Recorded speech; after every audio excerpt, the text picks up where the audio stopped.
अपने सरों को झुकाएं और प्रार्थना में जाएं। Thank you Lord. दयालु जीवित खुदावन परमेश्वर पिता प्रभु यीशु मसीह, हम धन्यवाद करते हैं प्रभु, तो सच में प्रभु जी महान है और तेरे कारण से ही ये दुनिया जिस तरह से हमने पढ़ा है प्रभु जी भजन संहिता में स्थिर है। खुदावन प्रभु जी होने दे परमेश्वर, आज हम अपने आप को तेरे निकट रखते हैं। हम हर एक के पाप दोष और गलतियों के लिए परमेश्वर आप हमें क्षमा कीजिए और हे परमेश्वर तू हमें अनुग्रह दीजिए ताकि परमेश्वर आज की सेवा को हम आपके अनुग्रह में हम पूरा कर सकें और तेरे दास पर अनुग्रह कीजिए जिनको आज आमंत्रित किया गया है। परमेश्वर तेरे नाम की महिमा होने पाए। प्रभु यीशु मसीह, हम अपने आप को और इस जूम की मीटिंग को, हर एक वातावरण को प्रभु जी, हर एक गड़बड़ियों को, लाइट की व्यवस्था, इंटरनेट की व्यवस्था, हर एक को परमेश्वर तेरे हाथों में सौंपते हैं प्रभु।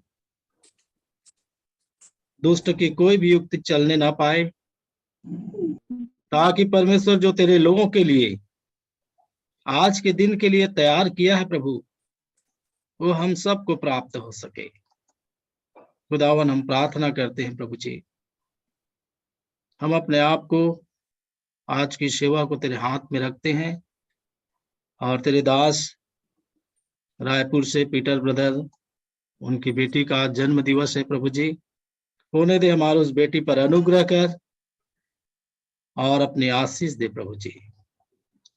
आप उन्हें अपने अनुग्रह और बुद्धि में परिपूर्ण करते हुए आप उनकी अगुवाई करें, एक उत्तम स्वास्थ्य प्रदान करें प्रभु। आज की सेवकाई को हम एक बार फिर से तेरे निकट रखते हैं, सारा आदर महिमा गौरव आपको देते हैं और प्रार्थना बड़े धन्यवाद सहित उद्धार करता हमारे प्रभु यीशु मसीह के मधुर और प्रिय नाम में मांगते हैं, सुन और ग्रहण कर, आमीन।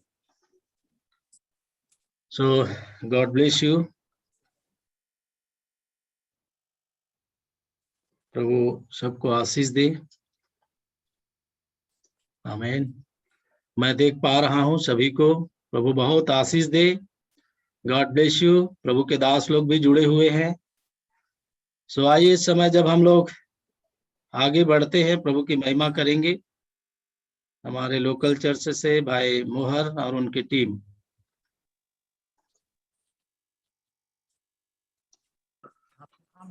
हालेलुया। हाँ ब्रदर, आवाज जा रहा है भाई? हाँ बढ़िया है ब्रदर। ओके। यीशु मसीह तेरे जैसा है कोई नहीं, ये गाना हम गाएंगे। तो सभी भाई बहन लोग को प्रभु बहुत आशीष दे। आइए हम लोग इस गीत को गाते हैं। यीशु मसीह तेरे जैसा है कोई नहीं, तेरे चरणों में झुके आसमां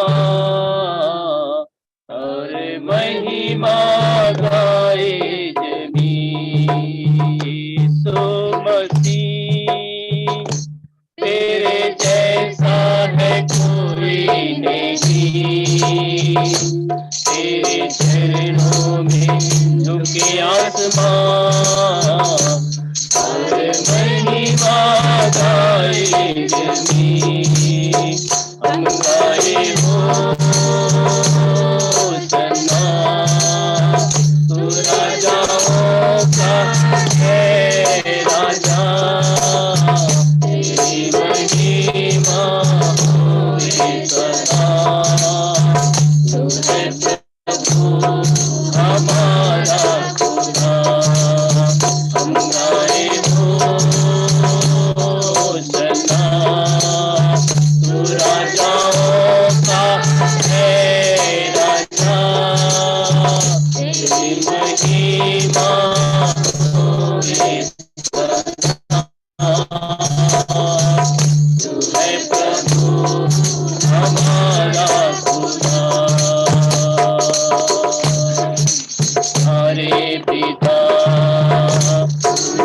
हमसे इतना प्यार किया, अपने पापों से छुड़ाने को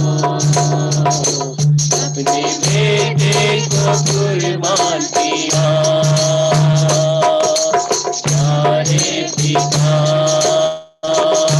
तूने हमसे इतना प्यार किया, अपने पापों से छुड़ाने को अपने बेटे को कुर्बान किया।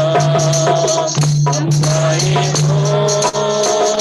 होसना, तू राजाओं का है राजा, तेरी महिमा होगी सदा। तू है प्रभु हमारा खुदा, हम गाए होसना, तू राजाओं का है राजा, तेरी महिमा होगी सदा। तू है प्रभु हमारा खुदा। तूने कहा और तूने देखा, एक साथी नया मेरे संग संग जो रहता था। तूने कहा और तूने देखा, एक साथी नया मेरे संग संग जो रहता सदा। आए होसना,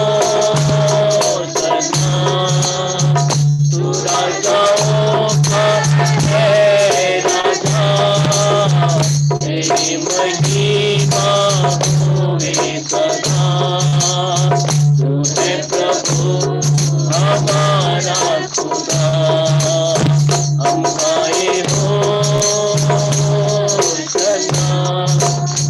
तू राजाओं का है राजा, तेरी महिमा होगी सदा। तू है प्रभु हमारा खुदा। यीशु मसीह तेरे जैसा है कोई नहीं, तेरे चरणों में झुके आसमां, महिमा गाए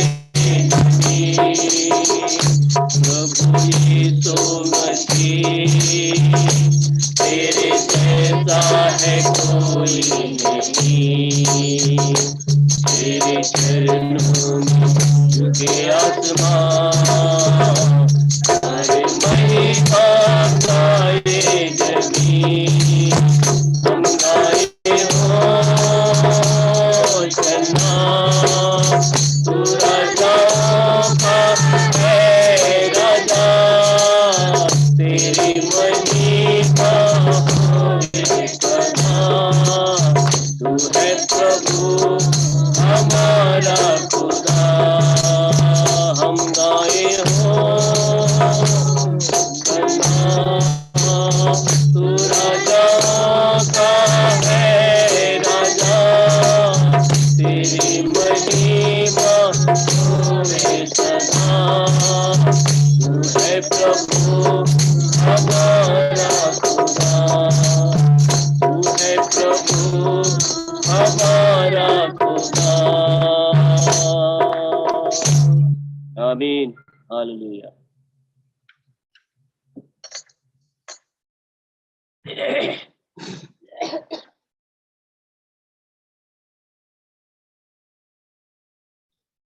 हाँ संतोष ब्रदर्स, दूसरा एक गीत के लिए संतोष भाई।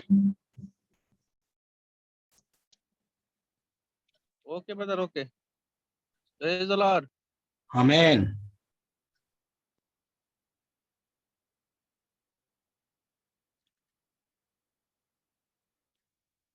तेरा लहू बड़ा कीमती है प्रभु, तेरा लहू बड़ा कीमती है, तेरा लहू बड़ा कीमती है प्रभु, तेरा लहू बड़ा कीमती है।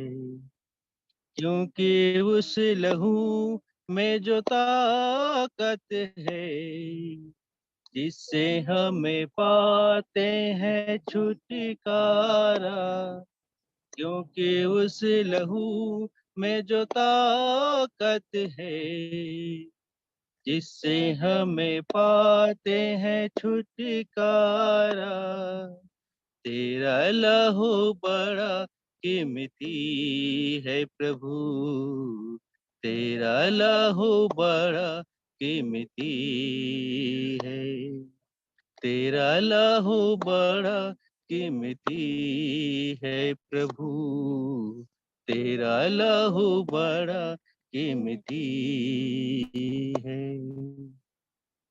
तूने जो लहू बहाया है, सारी दुनिया को बचाया है, तूने जो लहू बहाया है, सारी दुनिया को बचाया है। कभी तूने किसी से न कुछ मांगा, कभी तूने किसी से न कुछ चाहा, कभी तूने किसी से न कुछ मांगा, कभी तूने किसी से न कुछ चाहा, तेरा लहू बड़ा कीमती, तेरा लहू बड़ा कीमती, क्योंकि उस लहू में जो ताकत है, जिससे हमें पाते हैं छुटकारा, क्योंकि उस लहू में जो ताकत है, जिससे हमें पाते हैं छुटकारा, तेरा लहू बड़ा कीमती है प्रभु, तेरा लहू बड़ा कीमती, तेरा लहू बड़ा कीमती है प्रभु, तेरा लहू बड़ा कीमती। Hallelujah, praise amen, the Lord, hallelujah. Praise the Lord. भाई कनेक्ट नहीं हो पाए हैं अभी तक, कुछ दिक्कत है, प्रार्थना कीजिएगा प्रभु सहायता करें। प्रेज द एक लॉर्ड, और सॉन्ग प्ले हालेलुया। करते हैं ब्रदर। हाँ, एक और गीत गाइएगा, उसके बाद देखते हैं, नहीं तो हम प्रभु के और दासों को बात कर रहे हैं, है ना। ठीक। ना डर क्योंकि मैंने तुझे छुड़ा लिया है, मैंने तेरा नाम मैंने कर तुझे पुकारा है, ना डर क्योंकि मैंने तुझे छुड़ा लिया है, मैंने तेरा नाम लेकर तुझे पुकारा है, तू मेरा ही है, तू मेरा ही है, नाम को तेरा मैंने मेरे हाथों में लिखा है, नाम को तेरा मैंने मेरे हाथों में लिखा है, ना डर क्योंकि मैंने तुझे छुड़ा लिया है, मैंने तेरा नाम लेकर तुझे पुकारा है। जब तू जल में होकर चले, मैं तेरे संग संग रहूंगा। जब तू जल में होकर चले, मैं तेरे संग संग रहूंगा। जब तू नदियों में होकर चले, मैं तुझे डूबने न दूंगा। मैं तेरा ही हूँ, मैं तेरा ही है, नाम को तेरा मैंने मेरे हाथों में लिखा है। नाम को तेरा मैंने मेरे हाथों में लिखा है। ना डर क्योंकि मैंने तुझे छुड़ा लिया है। मैंने तेरा नाम लेकर तुझे पुकारा है। जब कभी आगे से गुजरे, तुझको आँच न आने दूंगा। उसकी ज्वाला से तुझको मैं कभी भी जलने न दूंगा। जब कभी आगे से गुजरे, तुझको आँच न आने दूंगा। उसकी ज्वाला से तुझको मैं कभी भी जलने न दूंगा। तू मेरा ही है, तू मेरा ही है, नाम को तेरा मैंने मेरे हाथों में लिखा है। नाम को तेरा मैंने मेरे हाथों में लिखा है। अब ये जान ले मैं हूँ यहोवा, कल और आज और हमेशा। अब ये जान ले मैं हूँ यहोवा, कल और आज और हमेशा। अब तक साथ रहा हूँ मैं तेरे, अब रहूं तुझ में हमेशा। अब तक साथ रहा हूँ मैं तेरे, अब रहूं तुझ में हमेशा।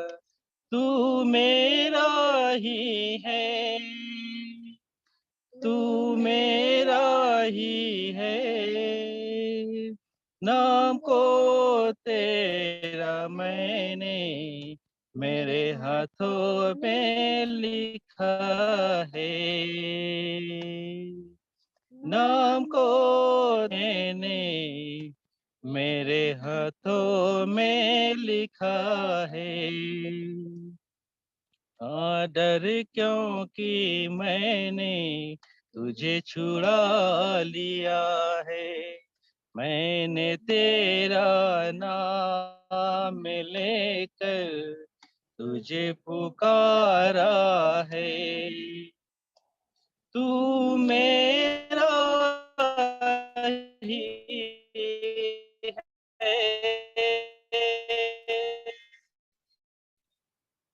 ही है, वो तेरा मैंने मेरे हाथों में लिखा है।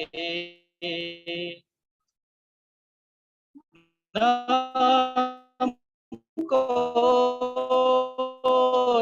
तेरा मैंने मेरे हाथों में लिखा, तेरा मैंने मेरे हाथों में लिखा है। आमीन, praise the Lord, hallelujah. God, hallelujah, God bless you भाई। आमीन ब्रदर, आमीन ब्रदर। आज के हमारे जो पाहुन थे, वक्ता थे, किसी तरह से हम कोशिश कर रहे थे, कांटेक्ट नहीं हो पा रहा है, हमें नहीं मालूम क्या हुआ है। और यदि भाई जुड़े हैं तो अपना वीडियो ऑन करेंगे। पास्टर मनोज स्टीफन,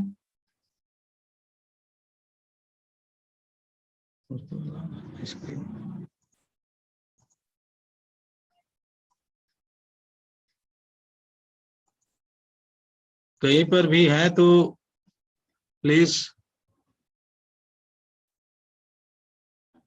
ठीक है, आइए, है ना, कुछ दिक्कत है लग रहा है, जिसकी वजह से कांटेक्ट नहीं हो पा रही है। और हमारे अति आदरणीय प्रभु के दास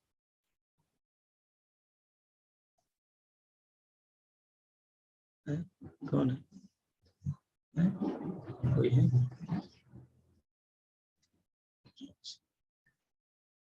आवाज ठीक जा रही है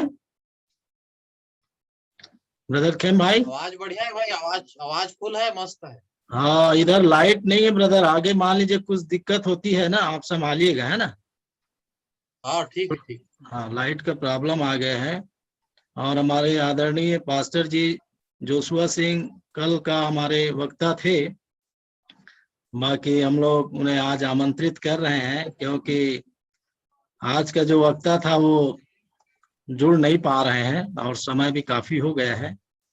सो हम हमारे अति आदरणीय पास्टर जी का हम स्वागत करते हैं, हमारे छत्तीसगढ़ सिमरा चर्च और जितने भाई बहन लोग जो जुड़े हुए हैं इस मंच पे, हम सभी पास्टर जी का स्वागत करते हैं। और हम चाहते हैं कि वो आज हमारे लिए वचन को बोलेंगे, और हम ये मंच भाई के हाथ में सौंपते हैं। गॉड ब्लेस यू पास्टर जी।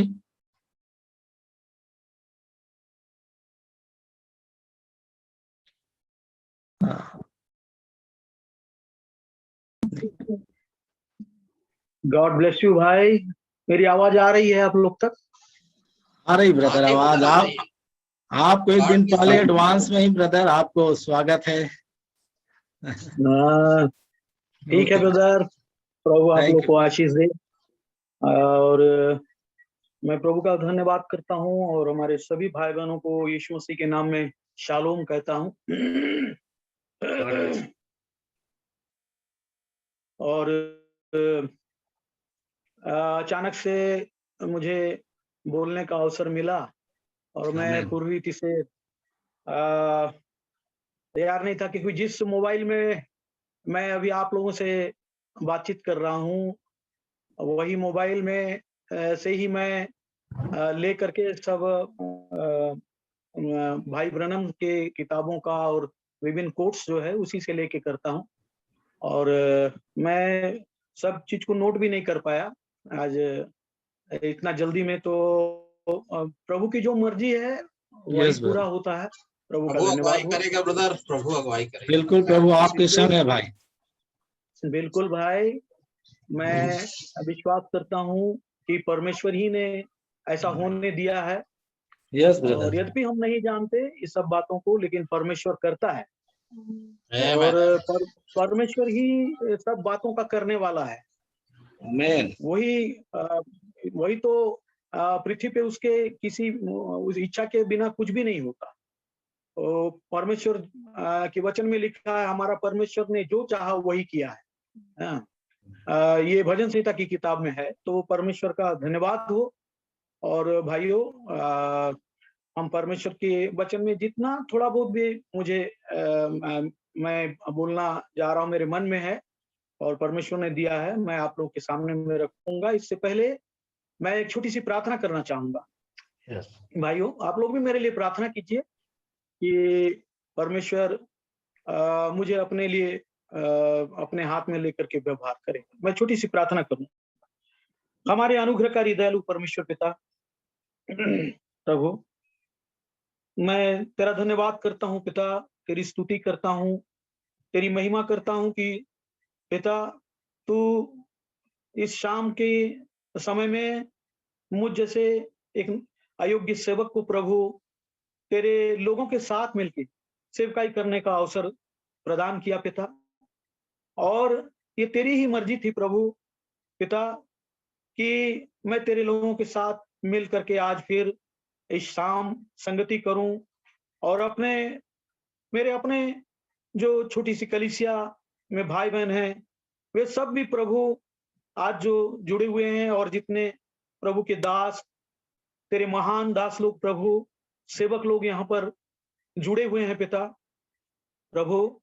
इसलिए प्रभु प्रार्थना करता हूं पिता कि तेरी सेवा करने के लिए प्रभु मुझे अपनी योग्यता में योग्य कीजिए। मेरी अज्ञानता मूर्खताओं के लिए माफी मांगता हूं पिता, और इस शाम की घड़ी तेरे चरणों में जब हम सब आते हैं पिता, होने पाए कि जो सेवकाई प्रभु वो मैं तेरे लोगों के बीच करने जा रहा हूं पिता, तेरे लोगों की उन्नति और भलाई के लिए हो पिता, प्रार्थना करता हूं प्रभु। मुझे तेरे लोगों का सेवा करने का जो अवसर मिला है, उस सेवा से तेरे लोग प्रभु आशीषित हों पिता, अनुग्रह देना। मेरे लोग जो सुन रहे हैं वे आशीषित हों प्रभु। उन सब को मैं तेरे हाथ में समर्पित करता हूं प्रभु, खुद को भी तेरे हाथ में देता हूं पिता परमेश्वर। अपने अधीन में मुझे रखिए प्रभु। तेरे निकट ये छोटी प्रार्थना यीशु मसीह के नाम में होकर करता हूं पिता, विनती दया से सुनिए और ग्रहण कीजिए, आमीन।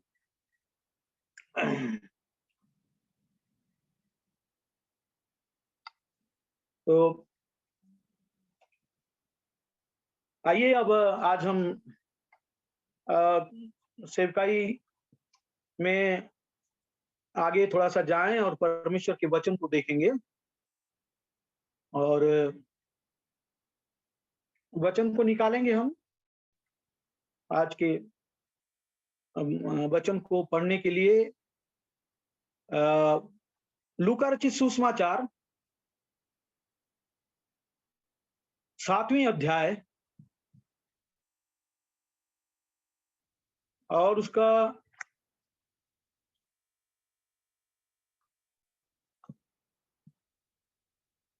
36 पद से हम इसे देखेंगे।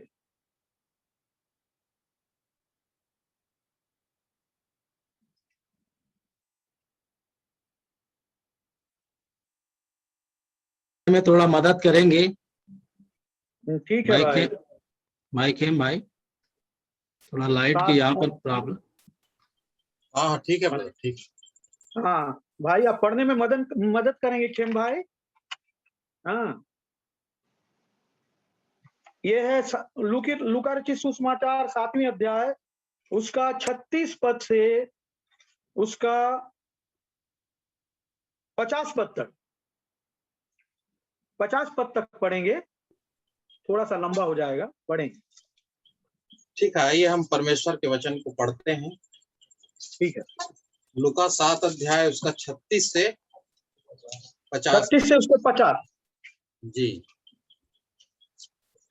फिर किसी फरीसी ने उससे विनती की कि वह उसके साथ भोजन करे, अतः वह उस फरीसी के घर में जाकर भोजन करने बैठा। उस नगर की एक पापिनी स्त्री यह जानकर कि वह फरीसी के घर में भोजन करने बैठा है, संगमरमर के पात्र में इत्र लाई और उसके पांवों के पास पीछे खड़ी होकर रोती हुई उसके पांवों को आंसुओं से भिगोने और अपने सिर के बालों से पोंछने लगी और उसके पांव बार बार चूमकर उन पर इस इत्र मला। यह देखकर वह फरीसी जिसने उसे बुलाया था अपने मन में सोचने लगा, यदि यह भविष्यवक्ता होता तो जान जाता कि यह जो उसे छू रही है वह कौन और कैसी स्त्री है, क्योंकि वह तो पापिनी है। यीशु ने उसके उत्तर में कहा, हे शमौन, मुझे तुझसे कुछ कहना है। वह बोला, हे गुरु कह। किसी महाजन के 2 देनदार थे, एक 500 और दूसरा 50 दिनार का देनदार था। जब उनके पास पटाने को कुछ न रहा तो उसने दोनों को क्षमा कर दिया। इसलिए उनमें से कौन उससे अधिक प्रेम रखेगा? शमौन ने उत्तर दिया, मेरी समझ में वह जिसका उसने अधिक छोड़ दिया। उसने उससे कहा, तूने ठीक विचार किया है। और उस स्त्री की ओर फिर कर उसने शमौन से कहा, क्या तू इस स्त्री को देखता है? मैं तेरे घर में आया, परंतु तूने मेरे पांव धोने के लिए पानी न दिया, पर इसने मेरे पांव आंसुओं से भिगोए और अपने बालों से पोंछा। तूने मुझे चुमा न दिया, पर जब से मैं आया हूं तब से इसने मेरे पांवों को चूमना न छोड़ा। तूने मेरे सिर पर तेल नहीं मला, पर इसने मेरे पांवों पर इत्र मला है। इसलिए मैं तुझसे कहता हूं कि इसके पाप जो बहुत थे क्षमा हुए, क्योंकि इसने बहुत प्रेम किया। पर जिसका थोड़ा क्षमा हुआ है वह थोड़ा प्रेम करता है। और उसने स्त्री से कहा, तेरे पाप क्षमा हुए। तब जो लोग उसके साथ भोजन करने बैठे थे वे अपने अपने मन में सोचने लगे, यह कौन है जो पापों को भी क्षमा करता है? पर उसने स्त्री से कहा, तेरे विश्वास ने तुझे बचा लिया है, कुशल से चली जा। आमीन।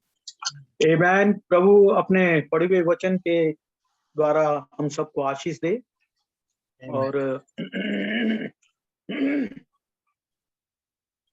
मैं प्रभु का धन्यवाद करता हूं। और आज के वचन के विषय के लिए मैं चाहता हूं कि इसको एक विषय दूं मैं। और इस विषय को मैं कहना चाहूंगा कि भूल जाना, टू फॉरगेट। यदि इंग्लिश में उसे हम यदि चाहेंगे तो उसको अनुवाद कर सकते हैं, भूल जाना। और आज ऐसी बहुत सी बातें हैं जो बातों को हम भूल जाते हैं, हम जो कि हमें भूलना नहीं चाहिए। और आमीन। इस बात में मैं एक बात बोल सकूंगा कि दाऊद ने कहा था कि हे मेरे मन, यहोवा को धन्य कह और उसके किसी उपकार को ना भूल। वही तो तेरे सब अधर्मों को क्षमा करता है और तेरे सारे रोगों को चंगा करता है। बहुत समय में हम परमेश्वर की कृपा को, उसके अद्भुत कामों को जो हमारे जीवन में प्रभु करता है, हम जब उस बात को भूल जाते हैं तो हम अपनी राह लेके निकल पड़ते हैं, अपनी इच्छा के अनुसार ही काम करना चालू कर देते हैं। जैसा कि दाऊद ने भी एक बार कहा कि हे प्रभु, मैं तेरे साथ रहकर भी पशु बन गया। भाइयों, ऐसी हमारी समझ हो जाती है, हम भूल जाते हैं प्रभु की बातों को। और यहाँ पर जिस वचन को लेकर के हम पढ़े उसी में से मैं थोड़ा आगे जाना चाहूंगा कि सिमोन फरीसी के घर में जब प्रभु भोजन करने के लिए आया था, उस स्त्री जिसको वहां पर हम पाते हैं कि वो प्रभु के पैरों को आंसुओं से भिगा रही थी और अपने बालों से पोंछ रही थी। और वो यहाँ पर ये ऐसे समय में जब फरीसी अपने घर में उस फरीसी यीशु मसीह को निमंत्रित किया था।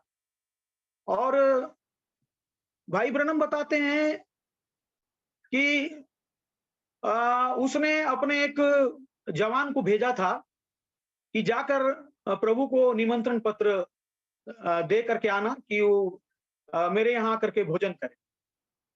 तो मैं आज थोड़ा सा उसी जवान के बारे में थोड़ा सा मैं बोलना चाहूंगा कि प्रभु की उपस्थिति में किस रीति से आना चाहिए।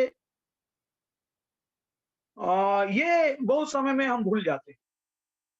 और भाई ब्रनम इसमें बताते हैं कि यीशु को जब बुलाया जाए तो अवश्य ही आता है। उस किताब से मैं उसी किताब से पढ़ना चाहूंगा कि भाई बताते हैं कि ये शाम का समय रहा होगा और मैं यहाँ से पढ़ूंगा उस किताब का, यीशु को बुलाया जाए तो अवश्य ही आता है।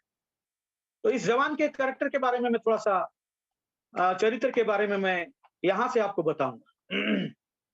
और ये है, यदि आप उस किताब को निकालना चाहेंगे तो निकाल सकते हैं, और इसका 39 से मैं पढ़ना चालू कर रहा हूं। अब बोलते हैं कि अवश्य यह सूर्य अस्त का समय है जब हमारी यह सभा शुरू होती है। ये लगभग सूर्य अस्त का सा समय रहा होगा, और इस न्योता पहुंचाने वाले ने सारी दिन भर दौड़ लगाई हो सकता है कि 2 या 3 दिन से वो दौड़ रहा हो। वह उसे ढूंढने के प्रयास में लगा हुआ था। हो सकता है कि वह लगभग दान से लेके बेर्शेबा तक गया हो, क्योंकि यीशु अपनी सेवकाई में यहाँ पर प्रचार कर रहा था और अपने चिन्ह और अपने आश्चर्य कर्म दिखा रहा था। भाई ये दौड़ रहा था यीशु को खोजने के लिए, यीशु कहां पर है। इस गांव से उस गांव, या ये जगह से उस नगर ये दौड़ लगा रहा था ताकि पता करे कि यीशु मसीह कहां है। ये अपना धुन में लगा हुआ था, और इसको 2-3 दिन हो गया था इसको दौड़ते हुए, और ये यीशु मसीह के पास में पहुंचा। यहाँ बोलते हैं और सारे लोग इकट्ठे हो जाया करते थे, और इसके बाद वह किसी और नगर में निकल जाया करता था। वो कहता होगा मुझे अवश्य किसी दूसरे नगर में जाना है। ये यीशु मसीह की सेवकाई के बारे में बताया जा रहा है यहाँ पे, क्योंकि देखिए भाई कि दौड़ में तो दौड़ते सब हैं। यीशु मसीह के सेवकाई को करने के लिए, यीशु मसीह के पीछे चलने के लिए हम सब दौड़ रहे हैं। और यहाँ हम देखते हैं कि वो भी इस नगर से उस नगर दौड़ रहा था, भाग रहा था, और दौड़ते दौड़ते वो जहां यीशु मसीह था वहां पहुंच गया था। और मुझे एक घटना याद आता है कि कुछ लड़के लोग थे जिन लोगों को एक दौड़ में दौड़ना था, और एक निश्चित उनको पासवर्ड उनका था जो उनको बोलना था, और उस प्रतियोगिता में वहां पर दौड़ करके उस फाटक के पास जब वो उन लोगों को पहुंचना होता था, तो वहां पर वो लोग पहुंच करके अपना वो पासवर्ड बोलते थे। और एक जवान के बारे में भाई ने यही बात बताया कि ये भाई ब्रनम का बोला हुआ ये बात है, और बोलते हैं कि बहुत से लोग वहां पर दौड़ में, बहुत से लड़के थे, जवान लड़के लोग थे, और वो लोग भी उस दौड़ में शामिल थे। और ये एक लड़का था जो इस दौड़ में दौड़ने के लिए वो अपना तैयारी कर रहा था, और बहुत उसने बताते हैं कि फर्राटेदार दौड़ उसने लगाई थी। बहुत जोर से, वो बहुत जोरदार ढंग से दौड़ा था, और दौड़ करके वो दौड़ते दौड़ते उसकी दौड़ में वो पहुंच गया उस फाटक के पास में, जो फाटक को पासवर्ड के जरिए खोलना था, और उसे बताया गया था। और वो इतना अपने दौड़ में या अपनी तैयारियों में इतना ज्यादा मगन रहा कि वो जब वहां पर पहुंचा फाटक के पास जहां उसको भीतर प्रवेश करना था, उस जगह जब वो पहुंचा तो वो अपना पासवर्ड ही भूल गया। ठीक है भाई, हाँ, ये आप जो निकाले हैं ये ठीक है। तो मैं सोचता हूँ शायद बेन भाई इसको निकाल रहे हैं, बहुत अच्छी बात है। तो वो जब वहां पहुंचा तो गेट के पास में वो पासवर्ड ही भूल गया। दूसरे लड़के भी दौड़ रहे थे, लेकिन वो इतना तेज नहीं दौड़े थे, लेकिन उन लोगों को पासवर्ड याद था, उनको पता था, वो याद करके रखे थे बोलते हैं, उन लोग यहाँ पे लिखा on down the line some boys that didn't run so fast. कुछ लड़के थे जो बहुत जोर से नहीं दौड़ पाए थे, लेकिन उन लोगों को पासवर्ड याद था, और वो लोग पासवर्ड वहां जाकर के जब वो पासवर्ड को उन्होंने बोला तो द्वारपाल उस दरवाजा को खोल दिया। लेकिन ये जो बहुत जोर से दौड़ा था, बहुत स्पीड में दौड़ा था, दौड़ लगा रहा था, इतना व्यस्त था अपने कामों में दौड़ते दौड़ते कि वो पासवर्ड ही भूल गया। भाइयों, आज बहुत से लोग, हम सब यहाँ पे दौड़ में शामिल हैं। हम सब दौड़ लगा रहे हैं ताकि हम भी मंजिल को पहुंचे, और जब समय आए वहां प्रवेश करने का तो हम अपनी पासवर्ड को याद रखें। हमें क्या बताया गया है उस बात को हम याद रखें ताकि हम अंदर प्रवेश कर सकें। लेकिन यदि हम दौड़ लगा रहे हैं और दौड़ते दौड़ते यही भूल गए कि हमें भीतर प्रवेश करने के लिए क्या करना चाहिए, तो हमारी सारी दौड़ बेकार हो जाती है। और यही बात ठीक इस समय में, आज के दिन में समय में लागू होता है कि हम अपनी जिंदगियों में इतने ज्यादा व्यस्त हैं कि हमें हमारे कामों में हमारा समय इतना ज्यादा चला जाता है कि हमें क्या करना चाहिए और भीतर प्रवेश करना चाहिए यही हमें याद नहीं रहता है। हम जब द्वार खुलता है और परमेश्वर की आशीषों का समय लेने का समय आ जाता है, तो हम इतने ज्यादा व्यस्त रहते हैं कि हमें याद ही नहीं रहता है कि हमें प्रभु के घर में जाना है, पहुंचना है। हम अपने कामों में इतना ज्यादा व्यस्त रहते हैं कि हम यही भूल जाते हैं कि हमें परमेश्वर के घर में हमें जाना है। हम अपना पासवर्ड ही भूल करके बैठे रहते हैं।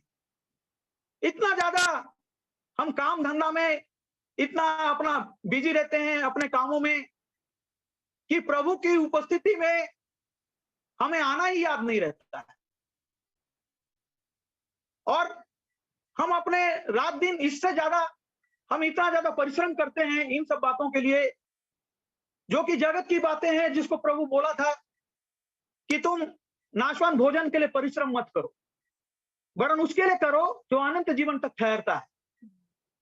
भाइयों, हम अनंत जीवन को में प्रवेश करने के लिए या उस भोजन को खाने के लिए हमारे जीवन में हम कितना अधिक परिश्रमी हैं, एक हम खुद ही जानते हैं। भाई, बहुतों को तो आज ये अवस्था हो गया कि वो ये भूल चुके हैं कि मार्ग कौन सा है। और अब देखिए कि यीशु मसीह ने इसका एक उदाहरण बताया था कि एक व्यक्ति यरूशलेम से यरीहो को जा रहा था। वो तो भाइयों यरूशलेम को छोड़ करके वापस संसार की ओर मुड़ गया था। वो भूल गया था कि उसे कहां रहना चाहिए। उसको तो यरूशलेम में ही रहने के लिए कहा गया था। यरूशलेम में क्या किया जाता है भाई?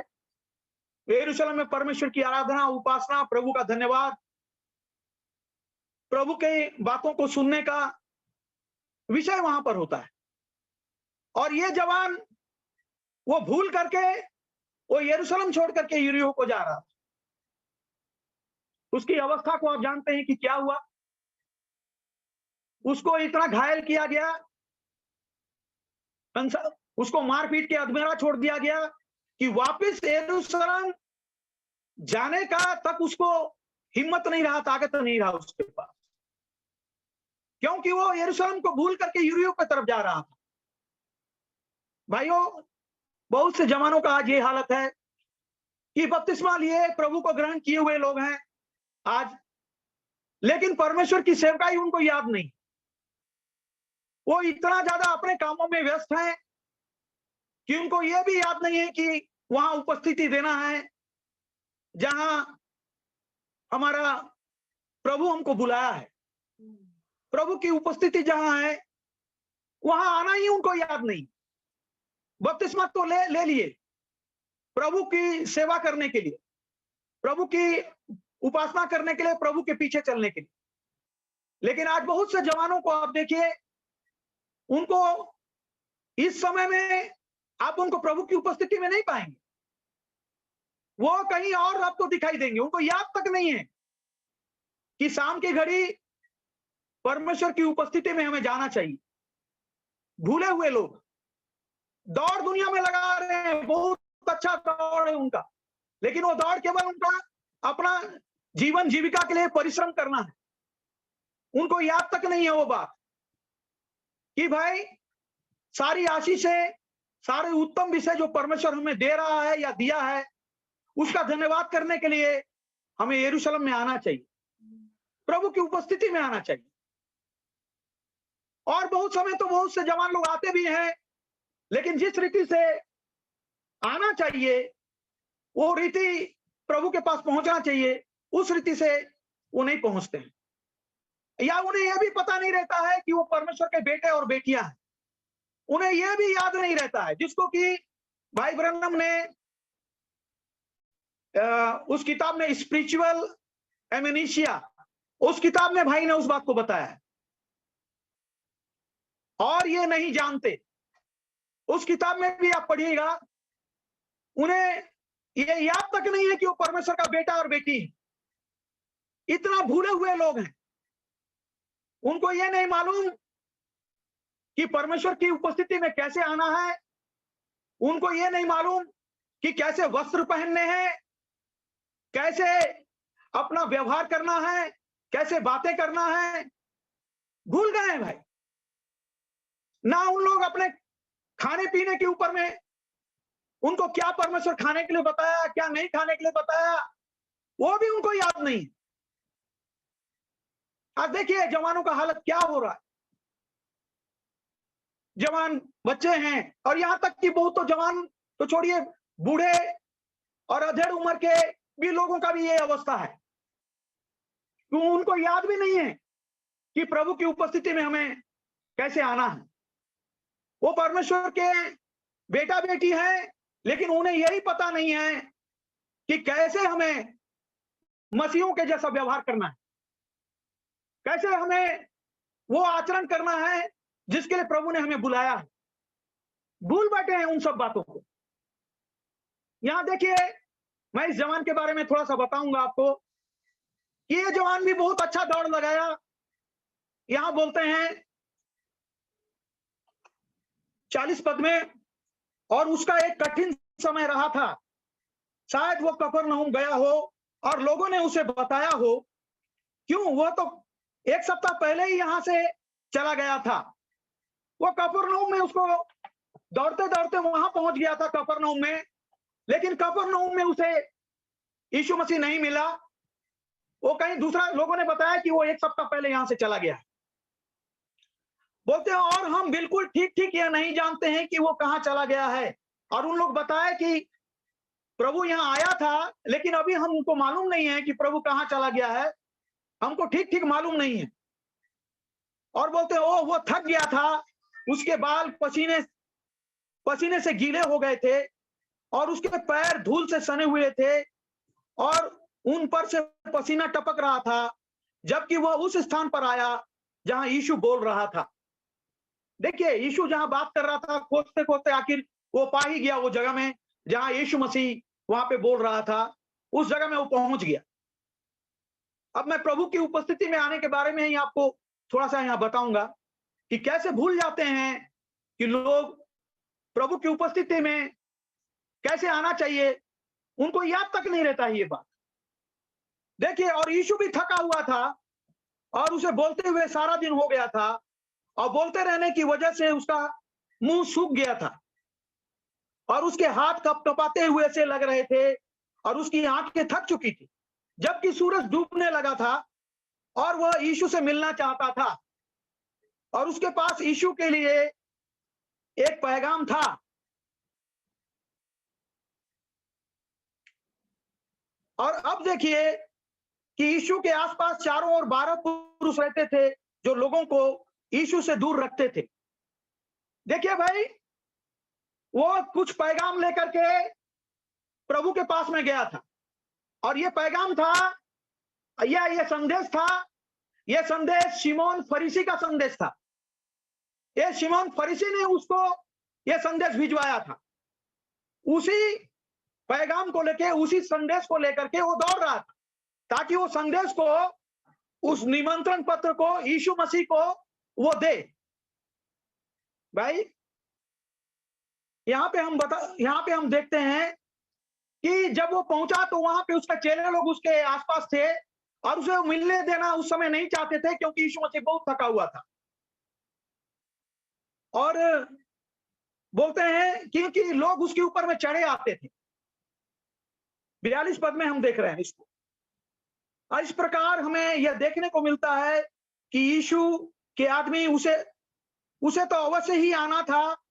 आइए हम कहते हैं कि वो फिलिप्पुस के पास आता है, और हो सकता है कि फिलिप्पुस ने उसे इस प्रकार कहा हो, श्रीमान, हे नौजवान, हम यकीनन तुम्हें स्वामी से मुलाकात करने देते, परंतु वो बहुत ज्यादा थका हुआ है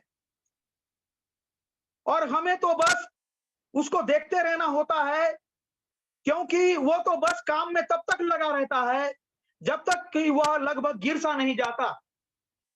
और पहले ही हमारी बहुत सारी सभाएं तथा ऐसे ही और कुछ हो चुका है।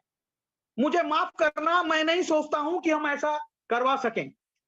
देखिए भाई, यीशु से मिलने के लिए वो जब गया था तो उससे चेले लोगों ने बताया कि वो बहुत ज्यादा थका है और हमें माफ कीजिए कि हम आपसे उसका मुलाकात नहीं करवा सकते। अब आप देखिए कि यीशु से तो मिलने बहुत से लोग चाहते हैं, लेकिन कौन क्यों चाहता है, ये उसका अपना व्यक्तिगत तरीका होता है, अपना व्यक्तिगत विचार होता है कि वो क्यों मिलना चाहता। जैसा कि हम भाई ब्रनम की किताब से भी हम देखते हैं कि श्रीमानों, हम यीशु से मिलना चाहते हैं। ये जवान भी मिलना चाहता था, लेकिन उसका उद्देश्य के बारे में आज मैं आपको बताऊंगा। जैसे आज बहुत से लोग यीशु मसीह से मिलना चाहते हैं, लेकिन मुख्य विषय को ही, मुख्य पासवर्ड को ही भूल जाते हैं, जिससे कि वो अंदर प्रवेश कर सके। मुख्य चीज ही उनके पास में नहीं रहता है, वो यीशु से ही मिलना चाहते हैं। जैसे आज बहुत से लोग मिलना चाहते हैं, बहुत से लोग तो इसलिए यीशु मसीह से मिलना चाहते हैं कि उनका कोई बीमारी हो तो ठीक हो जाए, किसी का नौकरी वगैरह नहीं लग रहा है, इसलिए वो मिलना चाहते हैं, इसलिए यीशु मसीह के पीछे दौड़ रहे हैं। वो जहां मीटिंग हो रहा है, जहां प्रार्थना हो रहा है, जहां सभाएं हो रही है, वहां दौड़ रहे हैं वो लोग। कोई लोग कोई और अपने किसी और बातों के लिए दौड़ रहा है, बस अपने केवल इस सांसारिक स्वार्थ के लिए, या इस पृथ्वी पे कुछ चीजें हैं जिसे पाने के लिए वो यीशु मसीह से मिलना चाहते हैं, केवल उसी के लिए ही वो दौड़ लगा रहे हैं। भाइयों, ये जवान को भी देखिए, ये जवान भी दौड़ रहा था अपना एक मकसद को केवल पूरा करने के लिए।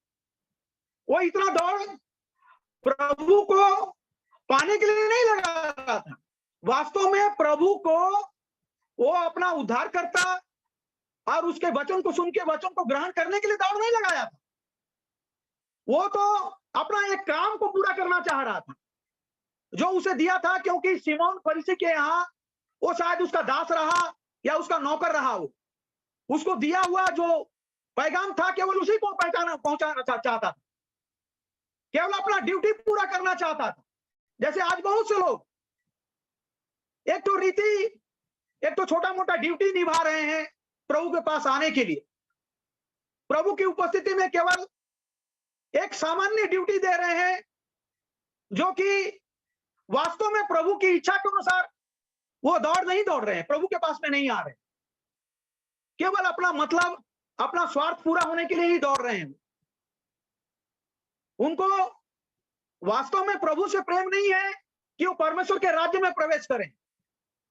वो इसके लिए अपना ताकत खर्चा नहीं कर रहे हैं, इसलिए इतना दौड़ धूप नहीं कर रहे हैं, क्योंकि परमेश्वर के राज्य में तो बल से ही प्रवेश किया जाता है। वो तो अंदर प्रवेश करने के लिए ताकत लगाना होता है। और प्रभु ने ये बताया कि बलवान वहां प्रवेश करते हैं। जो बल से भीतर जाना चाह रहा है, जो बाहर नहीं केवल यीशु मसीह से मुलाकात करना चाह रहा है, ये ऐसे ही जवान था। वो परमेश्वर के राज्य से उसको कोई लेना देना नहीं था। उसको तो बस अपना काम पूरा करना था। जैसा आज बहुत से लोगों को फुर्सत नहीं है भाई परमेश्वर की सेवकाई के लिए, और यदि जब उनको कोई जरूरत पड़ जाए तो उस समय में वो दौड़ धूप करते हैं, यहां प्रार्थना करते हैं, यहां नहीं होता तो कोई दूसरा जगह प्रार्थना करते हैं। बस यहां से वहां, जैसा ये जवान दौड़ लगा रहा था, बस उनका यहां से वहां, वहां से यहां, केवल यही करते हुए कि वो चलते रहते हैं, क्योंकि उनको मुख्य उद्देश्य या मुख्य पासवर्ड उनके जीवन में वो उस चीज को भूल चुके होते हैं जो कि उनको बताया होता है। आज बहुत से लोग मुख्य विषय को भूल चुके हैं। बपतिस्मा तो लिए, प्रभु को ग्रहण तो किए हैं, लेकिन जिस उद्देश्य के लिए वो लोग ग्रहण किए, जिस उद्देश्य में उनको चलना चाहिए था, उस उद्देश्य को ही वो लोग भूल गए। उनको आज भी याद नहीं है कि प्रभु ने उन्हें क्यों चुना, उन्हें क्यों निकाला है। प्रभु के वचन में लिखा था कि हे बालकों, कहीं एक जगह लिखा है कि संसार के सदृश ना बनो। भाइयों, आज लोग जो प्रभु में आए हुए लोग हैं, प्रभु में चुने हुए लोग हैं, उन लोगों को ये संसार के सदृश होकर के चलने के लिए नहीं बुलाया गया है।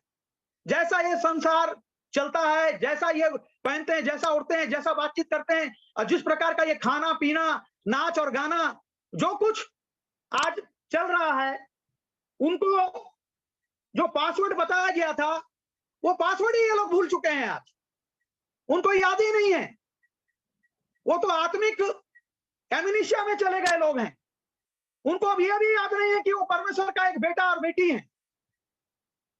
इस बात को वो भूल चुके हैं। वो तो केवल अपना ही मकसद को पूरा करने के लिए ही दौड़ लगा रहे हैं। यहां पर देखिए कि मैं आपको बता रहा था यहां पर कि वो यीशु मसीह से मिलना चाहता था, लेकिन क्यों मिलना चाहता था? बस एक दिन के लिए मिलना चाहता था। उसका काम पूरा हो जाए, उसके बाद उसको प्रभु से कोई मतलब नहीं था, इस जवान को। लेकिन प्रभु का धन्यवाद हो, कुछ ऐसे जवान आज भी हैं जो प्रभु को पाए हुए लोग हैं, जिनको अपना पासवर्ड याद है। उनके बीच में आप याद कीजिए कि शद्रक, मेशक, अबेदनगो, उन जवानों को देखिए जिनको कि परमेश्वर के वचन में बताया हुआ पासवर्ड याद था। वो भूलने वाले नहीं थे। उन जवानों को याद था कि परमेश्वर ने उनको क्या बताया है। और जब वो फाटक के पास पहुंचे, उस द्वार के पास पहुंचे जो 7 गुना अधिक धधकाया गया था, आमेन, हालेलुया। उनको, लेकिन वो कैसी परिस्थिति में गए थे, कैसे फाटक में होकर के उनको अंदर जाना था जहां उनको यीशु मसीह से मुलाकात करना था। भाइयों, ये जवान लोग भूले नहीं थे। आज तो बहुत से जवान लोग भूल चुके हैं, अपना पासवर्ड ही उनको याद नहीं है। दौड़ तो लगा रहे हैं, दौड़ तो लगा रहे हैं, लेकिन जब फाटक के पास पहुंचते हैं तो पासवर्ड ही उनको याद नहीं। अब आप देखिए कि शद्रक, मेशक, अबेदनगो, उनको परमेश्वर ने जो पासवर्ड दिया था, वो पासवर्ड जब उनको वो राजा के यहाँ उनका नियुक्ति होने वाला था, उनको भी नौकरी की आवश्यकता था, लेकिन पासवर्ड उनको याद था। उनको पासवर्ड याद था। भाई, आप नौकरी में जाएं, आप कहीं भी जाएं, आप कुछ भी करें, लेकिन आपको पासवर्ड याद होना चाहिए। आमीन। भाई, आज यही तो कारण है कि लोग पासवर्ड ही भूल चुके हैं। जवान लोग भूल चुके हैं, बहुत से अधेड़ लोग भूल चुके हैं। उनको याद नहीं है कि परमेश्वर ने हमें क्या बताया। आत्मिक विस्मृतिपन, स्पिरिचुअल एनिमिशिया, यह बीमारी हो गया। बहुत से लोगों को यह बीमारी पकड़ लिया है। एमिनिशिया का मतलब यही होता है कि भूल जाना, याददाश्त खो जाना, और याद ही नहीं है। और इसका कारण क्या है कि भाई थोड़ा समय वो लोग परमेश्वर के वचन में आके बैठते हैं, लेकिन भूल जाते हैं, जैसा कि दर्पण में चेहरा को देखा जाता है, हम सब देखते हैं, और उसके बाद हम भूल जाते हैं कि हम कैसे दिखते थे। लेकिन जो भूलता नहीं, वही व्यक्ति अपने कामों में आशीष पाता है। आमीन भाई, ये परमेश्वर के वचन में लिखा है कि जो देख करके भूलता नहीं, सुन करके भूलता नहीं, वो अपने कामों में आशीष पाता है। और मैं यहां बता रहा था कि जब इन जवानों को कुछ खाने पीने का, राजा की अशुद्ध वस्तुओं को खाने पीने का परीक्षा का बात उनके पास में आया, तो उनको याद था कि पासवर्ड में क्या बताया गया है, और उस पासवर्ड को लेकर के वो लोग, भाइयों, आप कभी असफल नहीं होंगे यदि पासवर्ड आपको याद होगा। भले परिस्थितियां कैसे ही हो, लेकिन आपको पासवर्ड याद है, तो भाइयों आप भीतर प्रवेश करेंगे ही करेंगे। भाइयों, उनको उस जवान लोगों का जब परीक्षा किया जा रहा था, उनको इस बात का डर नहीं था कि हम नहीं खाएंगे पिएंगे तो हमारा चयन नहीं होगा, लेकिन उनको तो याद था परमेश्वर का वचन। वो अशुद्धता से वो दूर थे, वो राजा की वस्तुओं को खा पी करके अशुद्ध होना नहीं चाहते थे, क्योंकि उनको पासवर्ड याद था। इसीलिए देखिए, यदि आपको पासवर्ड याद रहेगा, अब आप देखिए कि वो भी वहां बहुत से जवान लोग वहां पर थे, नौकरी पाने के दौड़ में थे वो लोग, लेकिन बाकी सभी फेल हो गए।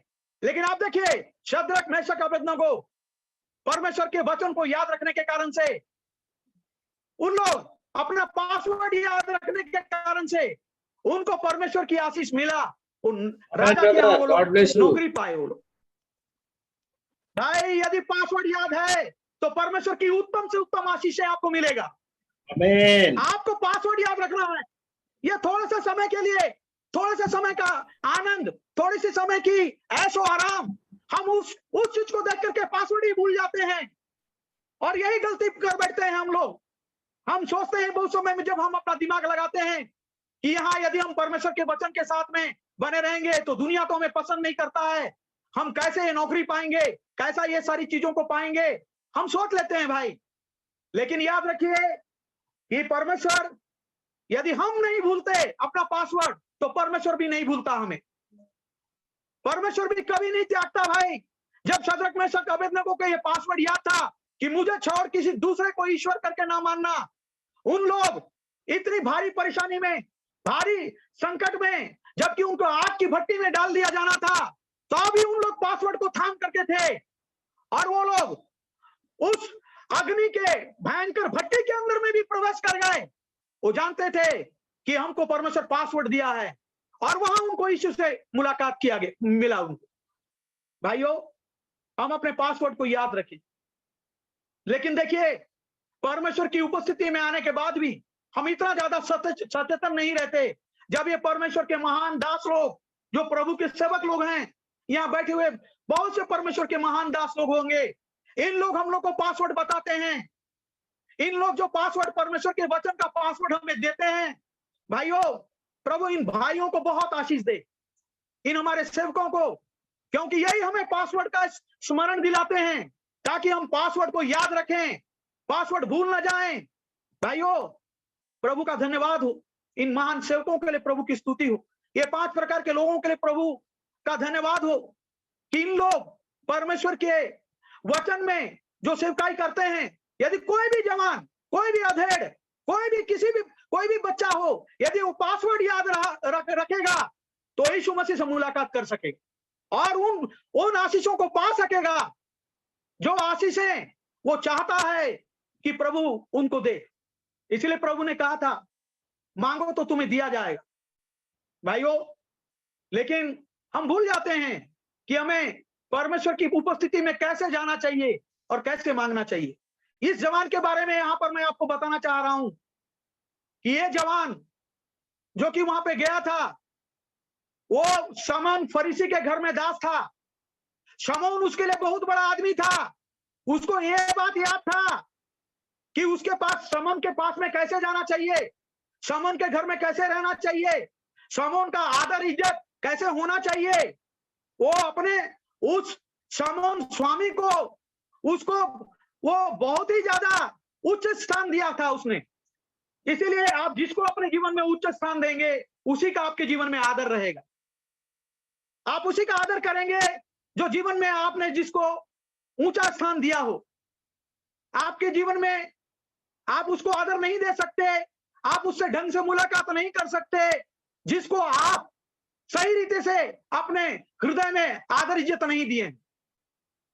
देखिए यहां पर मैं आपको थोड़ा और बताऊंगा भाई कि कैसे लोग भुलक्कड़ व्यक्ति होते हैं, उनको इतना याद नहीं रहता है कि किसी व्यक्ति से कैसे मुलाकात करना चाहिए। यहां तो उसको यीशु मसीह से मुलाकात करना था। भाइयों, हम किसी से भी मुलाकात करें, लेकिन यीशु मसीह से मुलाकात करना एक बहुत ही हमारे लिए महत्वपूर्ण विषय बनता है। उसकी उपस्थिति में आना, उससे मुलाकात करना, ये बहुत ही गंभीर मामला होता है हमारे लिए। लेकिन इसको गंभीरता से इस जवान ने नहीं लिया। मैं आगे आपको पढ़ के बताऊंगा। जब उसको चेला लोग उससे मिलने नहीं दे रहे थे, तो 43 पद में 43 में मैं आपको बताना चाहता हूं, परंतु वो बोला, मेरे पास यहाँ एक लिखित चिट्ठी है जो धार्मिक आयामों के अति महत्वपूर्ण पुरुष के द्वारा भेजा गया है। अब देखिए, वो अपना स्वामी को, शिमोन फरीसी को बहुत बड़ा आदमी मानता था, इसलिए बोला कि एक बहुत बड़ा आदमी मेरे को भेजा है। मैं छोटा मोटा आदमी का पैगाम लेकर नहीं आया हूं, मैं तो बहुत बड़ा एक माननीय सम्मानीय व्यक्ति का लेकर के आया हूं पैगाम, इसलिए मुझे मिलने दिया जाए। देखिए, हाँ भाई, I have a note here that comes from a very important man in religious realm. हाँ, धार्मिक आयामों में वो एक बहुत बड़ा व्यक्ति है। And it is on invitation for your master. और यहाँ पर जिस चिट्ठी है, उस चिट्ठी पर हमारे मास्टर का ये निमंत्रण है। भाई, कोई निमंत्रण किसी को दे तो निमंत्रण कोई स्वीकार करता है, कोई नहीं करता है, लेकिन यीशु को बुलाया जाए तो अवश्य आता है। आमीन। भाइयों, यदि आप यीशु को निमंत्रण दे रहे हैं, यदि यीशु का बुलाहट आपके अंदर में है, यदि यीशु को हम बुला रहे हैं, तो देर सवेर वो जरूर आएगा। आमीन, आमीन। God bless you brother. आमीन। अब आप देखिए कि उन जवानों के घर में, मैं यहाँ पे थोड़ा रुकना चाहता हूं भाई, मुझे याद आ रहा है, मैं इसलिए बोलता चला जा रहा हूं भाई। हाँ, मैं तो पूरा नोट भी नहीं कर पाया। देखिए, मैं आपको और एक जवान लड़की के बारे में बताना चाहता हूं, मार्था के बारे में। मरियम और मार्था, जिसके घर में यीशु मसीह रहता था, और जब लाजर मर गया था भाई, आपको याद है कि उन लोगों ने भी खबर भेजा था यीशु मसीह के पास कि हमारा भाई लाजर मर गया है। ठीक है भाई। हाँ, अब देखिए कि जब पैगाम भेजा गया तो यीशु मसीह तो जब बुलाया जाए तो अवश्य आता है, लेकिन वो सही समय में आता है। हम उतना इंतजार नहीं करते, क्योंकि हमें तो बहुत जल्दी होता है। हम तो जल्दबाजी में रहते हैं हमेशा। हम यीशु मसीह को छोटा सा एक प्रार्थना कर लेते हैं हम लोग, और बस सोचते हैं हो गया, नहीं हुआ तो शायद प्रभु का मर्जी नहीं है, और हम जो प्रभु का है उसका इंतजार ही नहीं करते कि वो आए हमारे पास, जिस चीज के लिए हम उसका रास्ता देख रहे हैं। लेकिन आप देखिए, वहां पर यीशु मसीह को जब निमंत्रण दिया गया, उसको बुलाया गया, तो यीशु मसीह यद्यपि वहां पर लाजर के मर जाने तक उस गांव में वहां रह गया, 2-3 दिन वहां पर रह गया यीशु मसीह, लेकिन याद रखिए कि उसको निमंत्रण जो दिया है, जिसने उसको बुलाया है, उसे हमेशा याद रहता है कि कोई ना कोई मुझे बुला रहा है। आमीन। प्रभु को हमेशा याद रहता है भाइयों।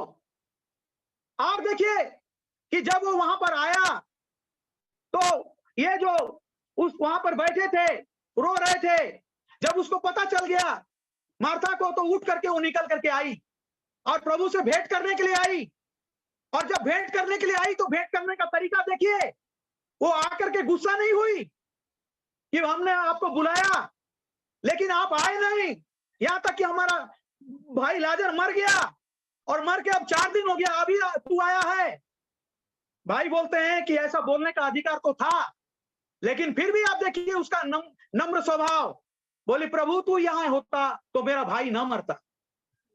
भाइयों, प्रभु से मुलाकात करने का ये तरीका होता है, सम्मान देने का तरीका होता है, नम्रता के साथ। भाइयों, ये मुलाकात नम्रता और हालिमता में था। ये जो मार्था ने मुलाकात किया, और देखिए जिस चीज के लिए प्रभु ने उसे बताया, वो बोली प्रभु मैं विश्वास करती हूं कि मेरा भाई जी उठेगा, अंतिम दिन फिर जी उठेगा। प्रभु ने कहा कि पुनरुत्थान और जीवन मैं हूं। भाइयों, और मार्था ने कहा प्रभु मैं विश्वास करती हूं कि अब भी जो तू बोलेगा तो परमेश्वर तेरे मांगने पर तुझे देगा। यही तो विश्वास होता है भाई, एक नंबर विश्वास यही होता है। इस जवान लड़की का बारे में आप थोड़ा देखिए कि इसके प्रभु के पास अपने आप को पेश करने का तरीका क्या था। विश्वास से उसने अपने आप को पेश किया, नम्रता से पेश किया, क्योंकि वो जानती थी कि परमेश्वर अपने वचन को पूरा करता है। प्रभु ने जो बोला है वो पूरा होगा ही होगा, उसे पता था इस बात को। और वो विश्वास के साथ, नम्रता के साथ प्रभु के पास भेंट करने के लिए गई। उठ करके मरियम तो घर में बैठी रही बोल के लिखा है, ठीक है भाई, आप पढ़ सकते हैं यूहन्ना रचित सुसमाचार में। मरियम घर में बैठी थी, लेकिन मार्था उठ करके भेंट करने गई थी, ठीक है। यदि ठीक है तो आप आमीन बोलिएगा भाई। हाँ आमीन ब्रदर। हाँ भाई, हाँ भाई, क्योंकि मैं देखिए पूरा निकाला नहीं हूं हर चीज, मैं थोड़ा सा उस निकालने में, ये सब बातों को करने में मैं चूक गया हूं। कृपया मुझे क्षमा कीजिए यदि मैं उन बातों को आपको निकाल के नहीं दिखा पा रहा हूं, लेकिन मैं जरूर विश्वास करता हूं कि आप सब बाइबल में पढ़े होंगे इन बातों कि वो मरियम तो घर में बैठी रही, मरियम तो भेंट करने तक नहीं आई। हाँ, वहां पर सुन करके घर में बैठी थी, लेकिन मार्था गई थी। अब आप देखिए कि मार्था को अपना पासवर्ड याद था। आमीन। उसका पासवर्ड कौन था? यीशु मसीह। आमीन। अपने पासवर्ड को याद करके रखी थी। वो भी गई थी प्रभु से भेंट करने के लिए, लेकिन उसको मालूम था एक बंद दरवाजा, एक बंद कबर वहां बंद पड़ा हुआ है और इसे खोल सकता है केवल यीशु मसीह। आमीन। उसे अपना पासवर्ड याद था। भाइयों, हमारा पासवर्ड हमें याद रखना चाहिए कि यीशु सब कुछ कर सकता है। यीशु हर बंद दरवाजे को खोल सकता है भाइयों, क्योंकि अब देखिए जब आप मानते हैं तो यीशु मसीह वहां पर उसको पूछा कि उसे तुम लोगों ने उसे कहां रखा है, और वो ले जाकर के उनको दिखाए। कब्र के ऊपर में पत्थर था भाइयों, और पत्थर को यीशु ने कहा कि तुम पत्थर को हटाओ। और एक किताब में भाई बोलते हैं कि यीशु मसीह यदि कहता तो पत्थर पर यीशु मसीह के मुंह के वचन से एकदम चूर चार हो जाता, टुकड़ों में टूट जाता।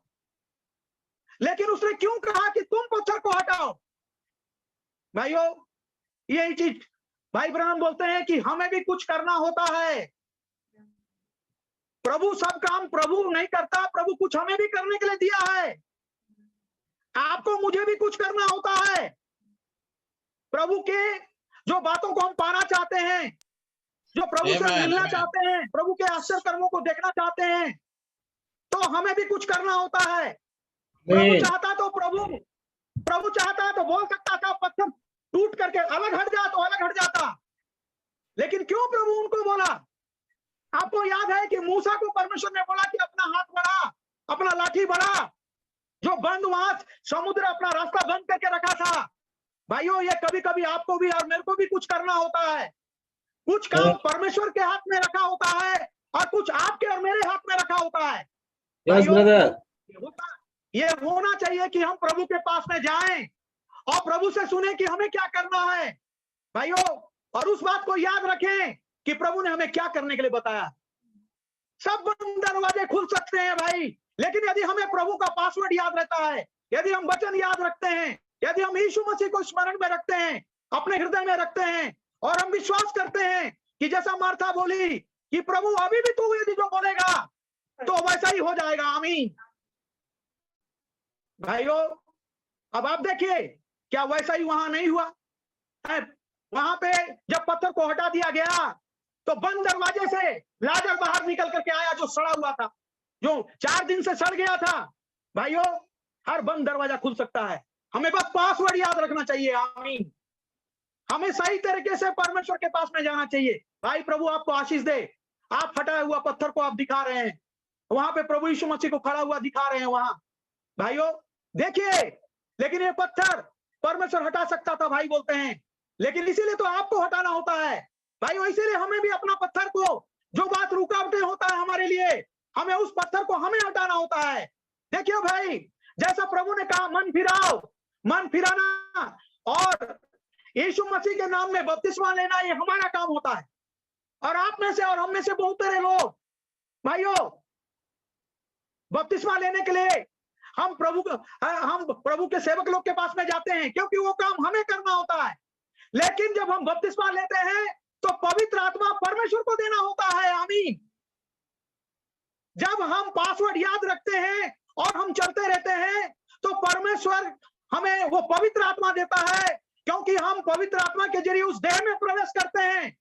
विश्वव्यापी मंडली में उस एक ही देह में हमारा इंटर हो जाता है, हमारा प्रवेश हो जाता है। यदि हम बपतिस्मा लेने के बाद हम पासवर्ड को याद रखते हैं तो हम अंदर प्रवेश कर जाते हैं। आमीन। भाइयों, प्रभु का धन्यवाद हो। इसलिए हमें याद रखना है कि हमें कुछ करना है। आपको मुझे कुछ काम परमेश्वर दिया है। और यहां पर देखिए कि प्रभु की उपस्थिति में आने के बावजूद ये जवान का हालत थोड़ा देखिए, मैं पढ़ के बताना चाह रहा हूं आपको कि कैसे भाई इतना ज्यादा संसार में मशगूल हैं, संसार की चीजों को इतने उच्च स्थान में रखे हैं कि जो स्वामी और उद्धार करता है, जो मुक्ति दाता है, उसी के पास में पहुंच करके हमें उससे कैसे मिलना है, क्या बोलना है, अपने लिए क्या करना है। सबसे पहले अपना इंतजाम करना है, उसी को हम भूल जाते हैं। अपने बचाव के लिए इंतजाम करना है, वो हमें याद नहीं रहता है, हम दूसरे कामों में लगे रहते हैं। मैं पढ़ रहा हूं आगे, यीशु को जो बुलाया जाए उसी में से मैं पढ़ रहा हूं। बोलते हैं कि मेरे पास एक नोट है जो धार्मिक आयामों के अति महत्वपूर्ण पुरुष के द्वारा भेजा गया है, और यह तुम्हारे लिए, तुम्हारे गुरु के लिए एक न्योता है, और ये एक बहुत बड़ी बात होगी अगर वो चला आएगा। अब देखिए, वो बोल रहा है कि यदि यीशु मसीह तुम्हारा गुरु आएगा तो ये बहुत बड़ा बात होगा। वो यीशु मसीह को बड़ा स्थान नहीं दिया था अपने जीवन में, वो तो एक सांसारिक फरीसी को बड़ा स्थान दिया था। जैसा आज बहुत से समय में फरीसी के स्थान में हम दूसरे चीजों को लेते हैं और बड़े स्थान दे देते हैं और प्रभु को बाद में रख लेते हैं। यही तो हमारी गलतियां होती है भाई, कि पहले हमको अपने प्रभु का स्थान रखना चाहिए। बोलते हैं यहाँ पर, और ये मेरे लिए बहुत जरूरी है कि मैं उससे मिलूं, क्योंकि मुझे ये आज्ञा दी गई है कि मुझे इस लेख को अवश्य उसके पास लेकर के जाना है, और मुझे ये देखना है कि उसने इसे खुद व्यक्तिगत तौर पर ले लिया है। भाई, वो देखना चाहता था और व्यक्तिगत रूप से उस लेटर को वो यीशु मसीह को सौंपना चाहता था, ताकि वो संतुष्ट हो जाना चाहता था कि मेरे को जो काम मिला है मैं वो काम को पूरा कर दिया हूं। वो ये संतुष्ट होना चाहता था। अतः आखिरकार वे उसे प्रभु यीशु के पास लेकर गए, जबकि वह प्रभु यीशु उस पर दृष्टि लगाए हुए था। शायद प्रभु यीशु उस स्थान, प्रचार मंच को छोड़कर जा रहा हो जहां वो बोल रहा था, जहां पर चेलों ने और लोगों ने उसके लिए एक जगह तैयार करी थी जहां पर वो बोले। प्रभु के लिए एक मंच तैयार किया गया था, वहां पर वो जा रहा था जहां से वो बोले। वो दृष्टि डाल रहा था, तो क्यों उसकी निगाह इस नौजवान पर पड़ी। वह नौजवान अवश्य उसे अच्छा लगा होगा। उस नौजवान ने उसे सारी बात बता दी और बोला, मुझे एक काम सौंपा गया है श्रीमान, और एक निश्चित शहर में एक बड़े ही ऊंचे रुतबे वाला, और एक निश्चित शहर में एक बड़े ही ऊंचे रुतबे वाला पुरुष है जिसने मुझे भेजा है, और वो एक फरीसी है। वह धर्म के प्रति अत्यधिक नियम निष्ठा वाला व्यक्ति है। वह रात्रि भोज एक बड़ी जेवनार कर रहा है, वह एक बड़े समय का आयोजन कर रहा है, और वह चाहता है कि तू आकर उसका सम्मानित मेहमान हो। और बहुत से लोग उसकी इस देश में, उसकी इस जेवनार में आना चाहेंगे, परंतु उसने तुझे चुना है। भाई वो क्यों चुना है वो तो आप लोग को पता है, बाद में क्या क्या हुआ। ये व्यक्ति को मालूम नहीं कि उसका गुरु उसको क्यों भेजा है। ये तो सोच रहा है कि सबसे सम्मानित व्यक्ति लोग को वहां न्योता मिलता है, और ये प्रभु यीशु मसीह के लिए बहुत बड़ा सौभाग्य का बात है कि उसको भी न्योता मिला है। उसको ये पता नहीं कि उसका स्वामी जो है, उस स्वामी से बड़ा तो ये जिस स्वामी से मुलाकात करने आया है, ये स्वामी सबसे बड़ा है। मैं थोड़ा सा यहां पर थोड़ा सा शॉर्ट करके आगे जाऊंगा। यीशु मसीह ने कहा 47 ने कहा, तू अपने स्वामी को बता देना कि मैं वहां आऊंगा और इस निश्चित दिन में निश्चित समय में वहां पर होऊंगा।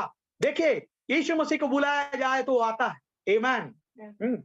वह पैगाम लाने वाला नौजवान अवश्य ही मुस्कुराया होगा और संतुष्ट हुआ होगा, और वो वापस मुड़ गया होगा और पहाड़ की ओर दौड़ता हुआ चला गया होगा, ताकि वापस लौटकर अपने स्वामी को ये अच्छी खबर दे कि वह इस व्यक्ति को जिसे वो पैगाम देना चाहता था, पैगाम देने में सफल हो गया है। आज बहुत से लोग अपने काम धंधा में सफल हैं भाई, बहुत से लोग अपना अपना ड्यूटी में सफल हैं, लेकिन भाई ये वास्तविक सफलता नहीं है। मैं आगे आपको पढ़ के बताऊंगा कि सफलता क्या है। पैगाम लाने वाले उस नौजवान के साथ क्या मामला था। 49 में हम पढ़ रहे हैं, 49 में आप निकाल के देखिए, पैगाम लाने वाले उस नौजवान के साथ क्या मामला था। ऐसा कैसे हो सकता था कि वह इस बात में सचेत था कि उसने क्या किया था। शायद उसकी जिंदगी में वह पहला समय था जब वह कभी यीशु की उपस्थिति में खड़ा हुआ था। देखिए भाई, इसके जीवन में कभी यीशु मसीह की उपस्थिति में नहीं आया था, और उस दिन उसको प्रभु की उपस्थिति में आने का एक बहुत बेहतरीन मौका मिला था। देखिए वह कभी यीशु की उपस्थिति में खड़ा हुआ था और उसने अपने पापों की क्षमा भी कभी नहीं मांगी। देखिए भाई, पाप का क्षमा देने वाला वहां था। वो कितने लोगों को आश्चर्य कर्म किया था, वो सब सुना था, वो भी सब जानता होगा, उसको भी पता होगा। ये कोई बाहर देश में कोई काम नहीं हुआ था, ये तो उसी देश में काम हुआ था, लेकिन फिर भी वो विश्वास नहीं करता था ये जवान, जिस रीति से विश्वास करना चाहिए। हाँ, और बोलते हैं कि और उसने अपने पापों की क्षमा भी कभी नहीं मांगी। उसने कभी नहीं इस सौभाग्य का कभी भी फायदा नहीं उठाया था। ओह, कैसे आज ठीक ऐसा ही लोगों के साथ होता है। उन्हें बहुत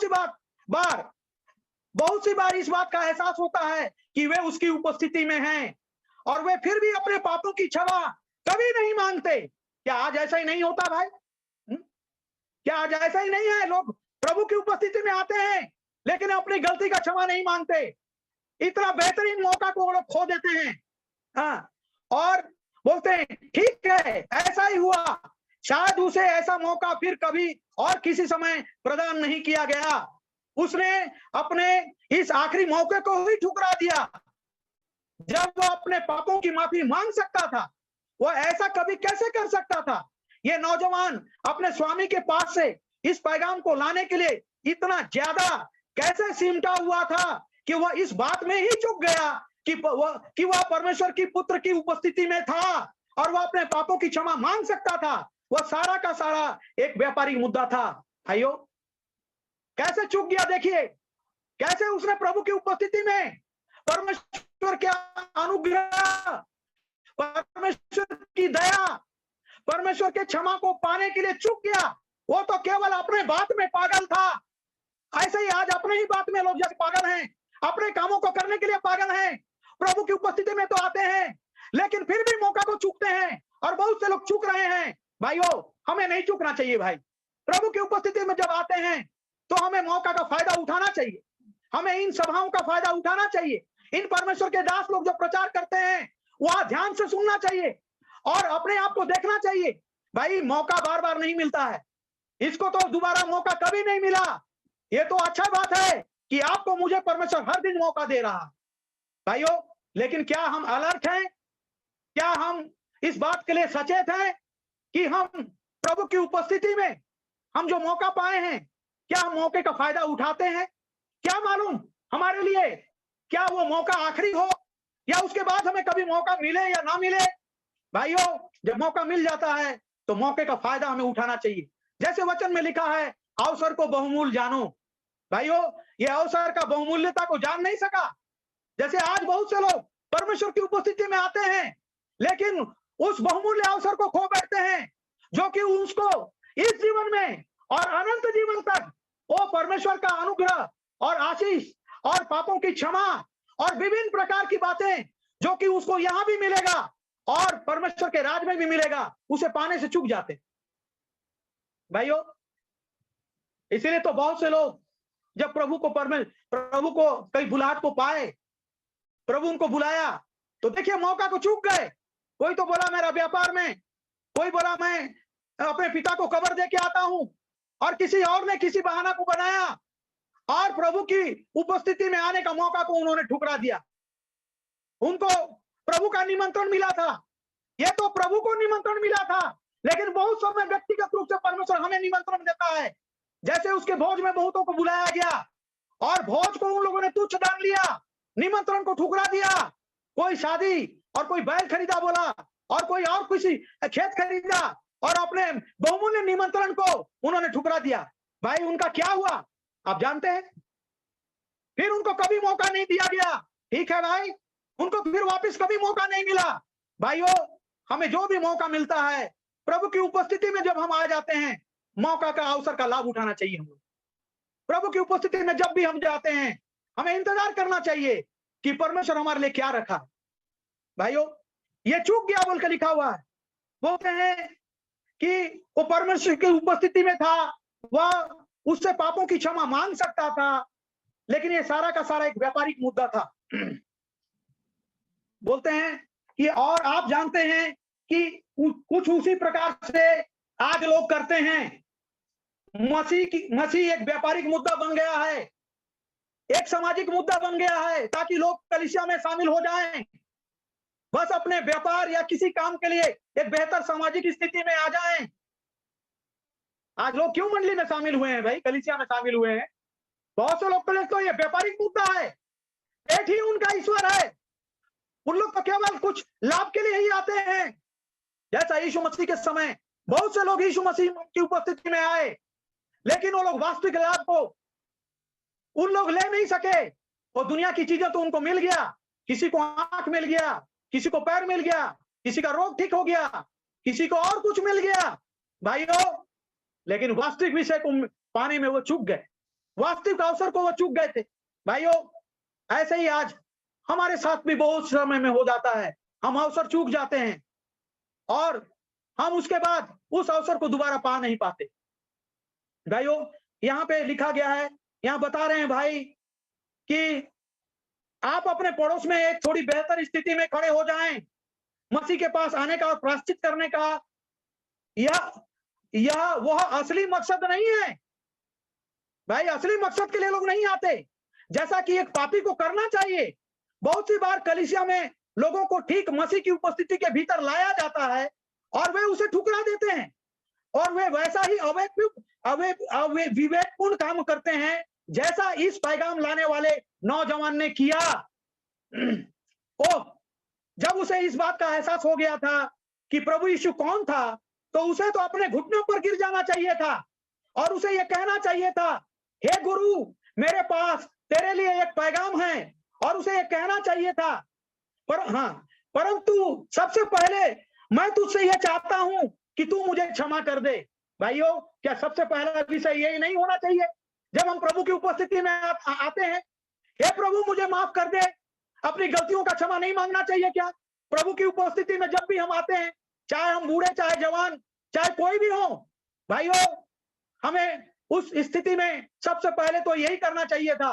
उस जवान को भी यही करना चाहिए था कि वो अपने पापों की क्षमा मांगता। उसके पास आने के वो ये बोल रहा, उसे ये कहना चाहिए था कि हे गुरु, मेरे पास तेरे लिए एक पैगाम है, परंतु सबसे पहले मैं तुझसे ये चाहता हूं कि तू मुझे क्षमा कर दे। उसके पास आने का यह एक सही तरीका होता, और उसके बाद यदि कोई और काम किया जाना था तो उसे बाद में किया जाता, परंतु उसे सबसे पहले अपने प्राण का संबंध परमेश्वर के साथ सुधार लेना चाहिए था। यही कारण है कि मैं सोचता हूं कि आज इतना ज्यादा, अच्छा मैं यहां से थोड़ा और आगे जा रहा हूं भाई। हम चंगाइयां तो ले सकते हैं 53, हम चंगाइयां तो ले सकते हैं और हम आगे भी बढ़ सकते हैं, और उसके बाद हम वापस लौट जाते हैं और उन्हीं कामों को करने लगते हैं जिन्हें हम पहले कर रहे थे। लोग इसे ग्रहण नहीं करेंगे, परंतु जब ये बात आती है कि सबसे पहले सचमुच में आकर परमेश्वर से अपना संबंध सुधारा जाए, तो लोग ऐसा नहीं करना चाहते हैं। और यही कारण है कि ये दिव्य चंगाई की राह में एक बहुत ही भयंकर अवरोध लगाता है। आप देखते हैं कि बहुत से लोग जैसे अंदर चलकर आते हैं वैसे ही बाहर निकल कर चले जाते हैं और हासिल नहीं कर पाते, और परमेश्वर इन सब बातों के विषय में जानता है। भाइयों, हम इसीलिए तो बहुत समय में आते तो हैं, लेकिन हम जिस तरीके से प्रभु के पास आना चाहिए हम आते नहीं और उन बातों को हासिल नहीं कर पाते जो हमें चाहिए होता है। और ये जवान वही किया, ये आया उपस्थिति में, लेकिन इसे जो हासिल करना चाहिए था उस चीज को हासिल नहीं करके, जो चीज वो खुद चाह रहा था, अपने इसी सांसारिक जीवन का, अपनी ड्यूटी का मामला, अपने नौकरी का मामला को पूरा कर लिया और उसी में संतुष्ट था। जैसा आज हम बहुत समय में संतुष्ट हो जाते हैं इन्हीं सभी कामों को करके, लेकिन असली में तो हमें अपने प्राणों के विषय सोचना चाहिए। अपने प्राणों का संबंध, अपने प्राणों का, मनुष्य का प्राण उसके लिए सबसे ज्यादा बहुमूल्य है, क्योंकि प्राण के विषय ही प्रभु ने कहा कि यदि कोई सब कुछ पा करके यदि अपने प्राण का क्षति उठाए तो उसे क्या लाभ होगा। भाइयों, सबसे पहले हम जब प्रभु की उपस्थिति में आते हैं तो हमें प्राणों का संबंध सही करना होता है, हमें सही कर लेना चाहिए, हमें प्रभु से संबंध सुधार लेना चाहिए। क्या मालूम हमें बाद में मौका मिले या ना मिले। आज मौका है, आज उसका शब्द सुनते हैं तो आज ही हम उस पत्थर को हटाना चाहिए हमें कि प्रभु मेरी सहायता कर, प्रभु मेरे प्राण पर दया कर, मुझ पापी पर दया कर, प्रभु मुझे अनुग्रह कर, ताकि प्रभु मैं तेरे साथ हमेशा हमेशा के लिए तेरे साथ तेरी उपस्थिति में रह सकूं। प्रभु मुझ पर दया कर। भाइयों, यही चीज आज भूल जाते हैं, यही पासवर्ड को लोग हम भूलते हैं, यही पासवर्ड आज हम में से बहुतों को याद नहीं रहता और हम जल्दबाजी में, हड़बड़ी में प्रभु के चरण में आ जाते हैं, लेकिन हम उस चीज को भूल जाते हैं जो मुख्य विषय ही रहता है हमारे लिए। भाइयों, यहां पर बोलते हैं कि लोग ऐसा नहीं करना चाहते हैं। अच्छा, मैं आगे पढ़ रहा हूं 54। अब देखिए, हम सोचेंगे कि इस व्यक्ति ने एक बहुत दुर्भाग्यपूर्ण गलती करी थी। हम सोचेंगे काश मैं उसकी जगह ले सकता होता। भाई बोलते हैं कि काश मैं उसके जगह में होता, यदि मैं उसके सिंहासन के सम्मुख में जा सकता होता और उसके पास एक पैगाम लेकर जा सकता होता, तो सबसे पहले मैं एक काम करता। क्या आप करेंगे? क्या आपकी दिलचस्पी उसमें होती है? जिस बात को ढूंढने के लिए आपकी संस्था ने आपको भेजा होता है, आप चारों ओर इसलिए दृष्टि डाल रहे होते हैं कि देखते हैं कि आकाश किस प्रकार से सजा हुआ है। आप उसकी उपस्थिति में आकर पहली बात ये कहते हैं, हे प्रभु, हे परमेश्वर, मुझ पापी को माफ कर दीजिए। यही तो करने के लिए बिल्कुल उपयुक्त काम होगा। आमीन। सबसे पहले तो यही करना चाहिए, प्रभु मुझ पापी को माफ कर दीजिए। अब यीशु ने उस लड़के पर, अब मैं अंतिम 1-2 पद पढ़ूंगा और समाप्त करूंगा भाई।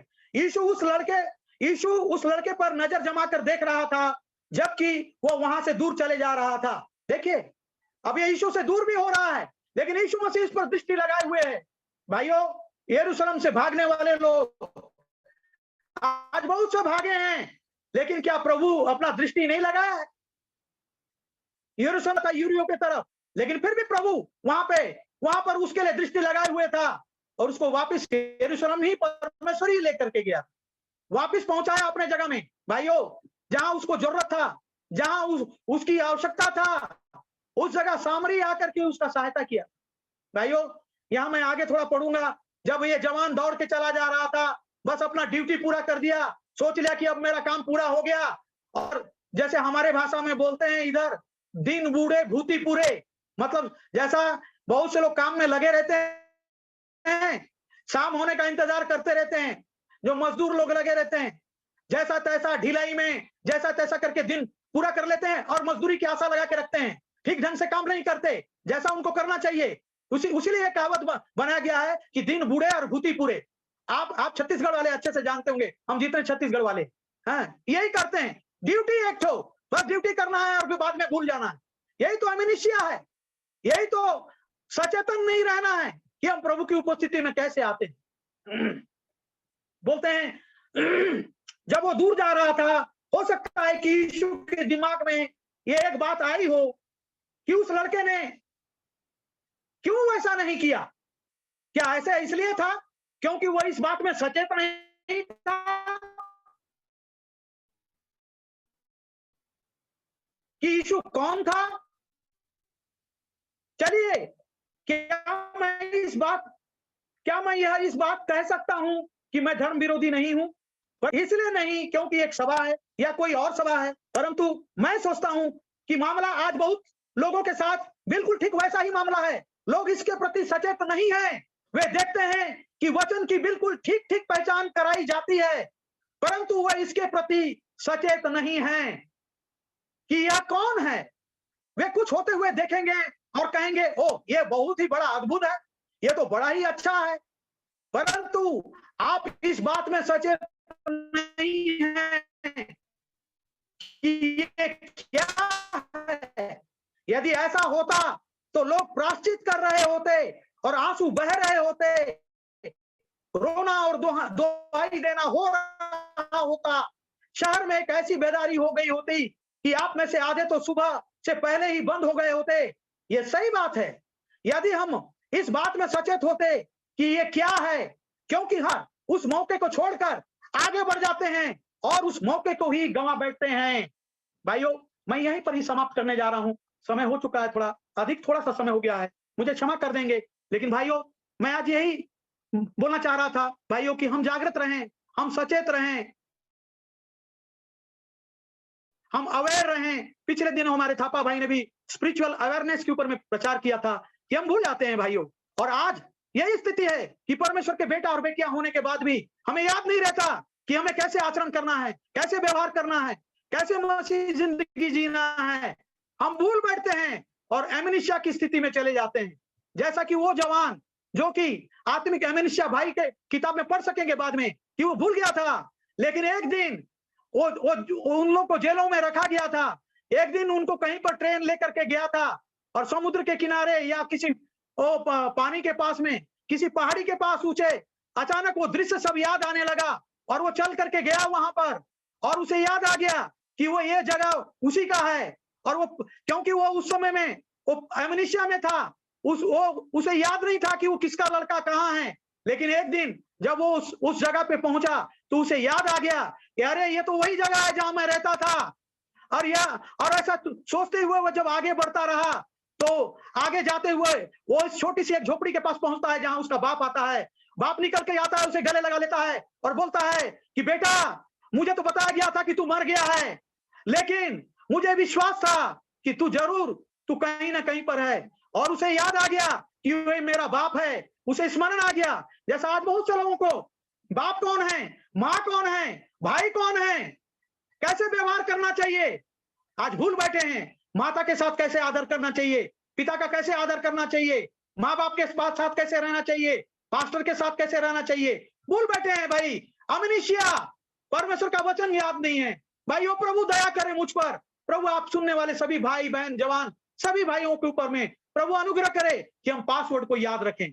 प्रभु, मैं बाकी बातें हमारे दीपक भाई के हाथ में समर्पित करता हूं। भाई, अब आप प्लेटफॉर्म लीजिए। गॉड ब्लेस यू पास्टर जी, बहुत बढ़िया। प्रभु आपको बहुत आशीष दे और बहुत एक अच्छा विषय को आपने लाया, भूल जाना, एमनेशिया। मैं एक वचन पढ़ना चाहूंगा, प्रार्थना में जाए उसके पहले।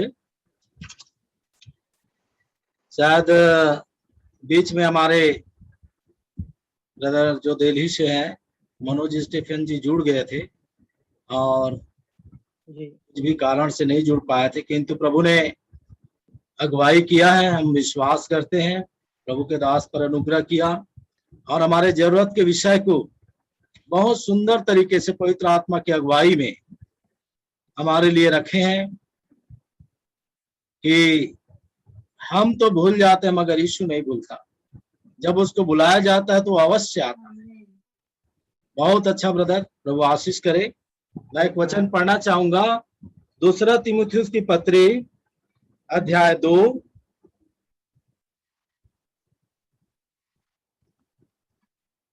4 और 5 वचन।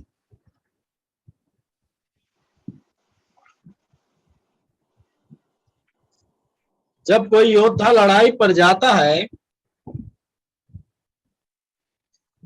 2 अध्याय 4 और 5। जब कोई योद्धा लड़ाई पर जाता है तो इसलिए कि अपने भर्ती करने वाले को प्रसन्न करे, अपने आप को संसार के कामों में नहीं फंसाता। फिर अखाड़े में लड़ने वाला यदि विधि के अनुसार न लड़े तो मुकुट नहीं पाता। सो भाई ने संदेश से बहुत अच्छा बताया कि एक लड़का चाहे कितना परिश्रम करके समय से पहले भी हो सकता है पहुंच जाए, मगर पासवर्ड ही भूल जाए तो उसका सारा परिश्रम, इसी बात को संत पौलुस लिखते हैं, विधि के अनुसार यदि न लड़े तो वह मुकुट नहीं पाता है। बहुत सुंदर तरीके से भाई ने बताया कि आज हमारे जवान लोग भूल जाते हैं, अपने बुलाहट को भूल जाते हैं, उद्देश्य को भूल जाते हैं कि वो किस लिए बुलाए गए थे, और संसार में पूरी तरह से खो जाते हैं। आज बहुत बुरी अवस्था है, कैसे बिहेवियर करना चाहिए माता के साथ, पिता के साथ, कलीसिया के साथ, जबकि आदर्श बनने के लिए बुलाए गए हैं। एक उच्च बुलाहट आपको दिया है, मुझे दिया है, मगर हमारा परिश्रम, हमारी दौड़ का कोई खास फायदा नहीं होगा यदि हम जिस जगह में जो जरूरत है हम पासवर्ड ही भूल जाएं। बहुत सुंदर तरीके से प्रभु के दास ने बताया, सद्रक मेशक कभी नहीं भूला, दानियल कभी नहीं भूला, चाहे उनके सामने कितना राजा के साथ, चाहे कितना अच्छा भोजन उनके सामने रखा गया, मगर वो अपना पासवर्ड, अपना परमेश्वर के साथ जो उसकी बुलाहट है, उसका जो उद्देश्य है, वो कभी नहीं भूले। और यही कारण है कि वो 7 गुना और अधिक धक्का दिया गया था तो भी वह उसका कुछ भी नहीं बिगाड़ सका, उनके मोजे भी नहीं जले, और परमेश्वर स्वयं उनके साथ था। तो बहुत सारी बातों से प्रभु के दास ने बताने का प्रयास किया है कि हम भूल ना जाएं। यदि हमें भूलने की आदत है, बीमारी है, तो हम सुधार करें। सबसे पहले हम प्रभु के पास आए और मान लें अपने पापों को, अपने गलती को मान लें कि हम भूल गए हैं, हम कोई चीज है जिसको हम छोड़ दिए हैं। देखिए, शिमोन फरीसी जिसके घर में यीशु मसीह बुलाया गया था, उसको जो फायदा लेना चाहिए था, जो यीशु मसीह के साथ, जो उसकी उपस्थिति में आने के बाद होना चाहिए था, उसे कोई और कर रही थी, कोई और वहां पर फायदा ले रहा था।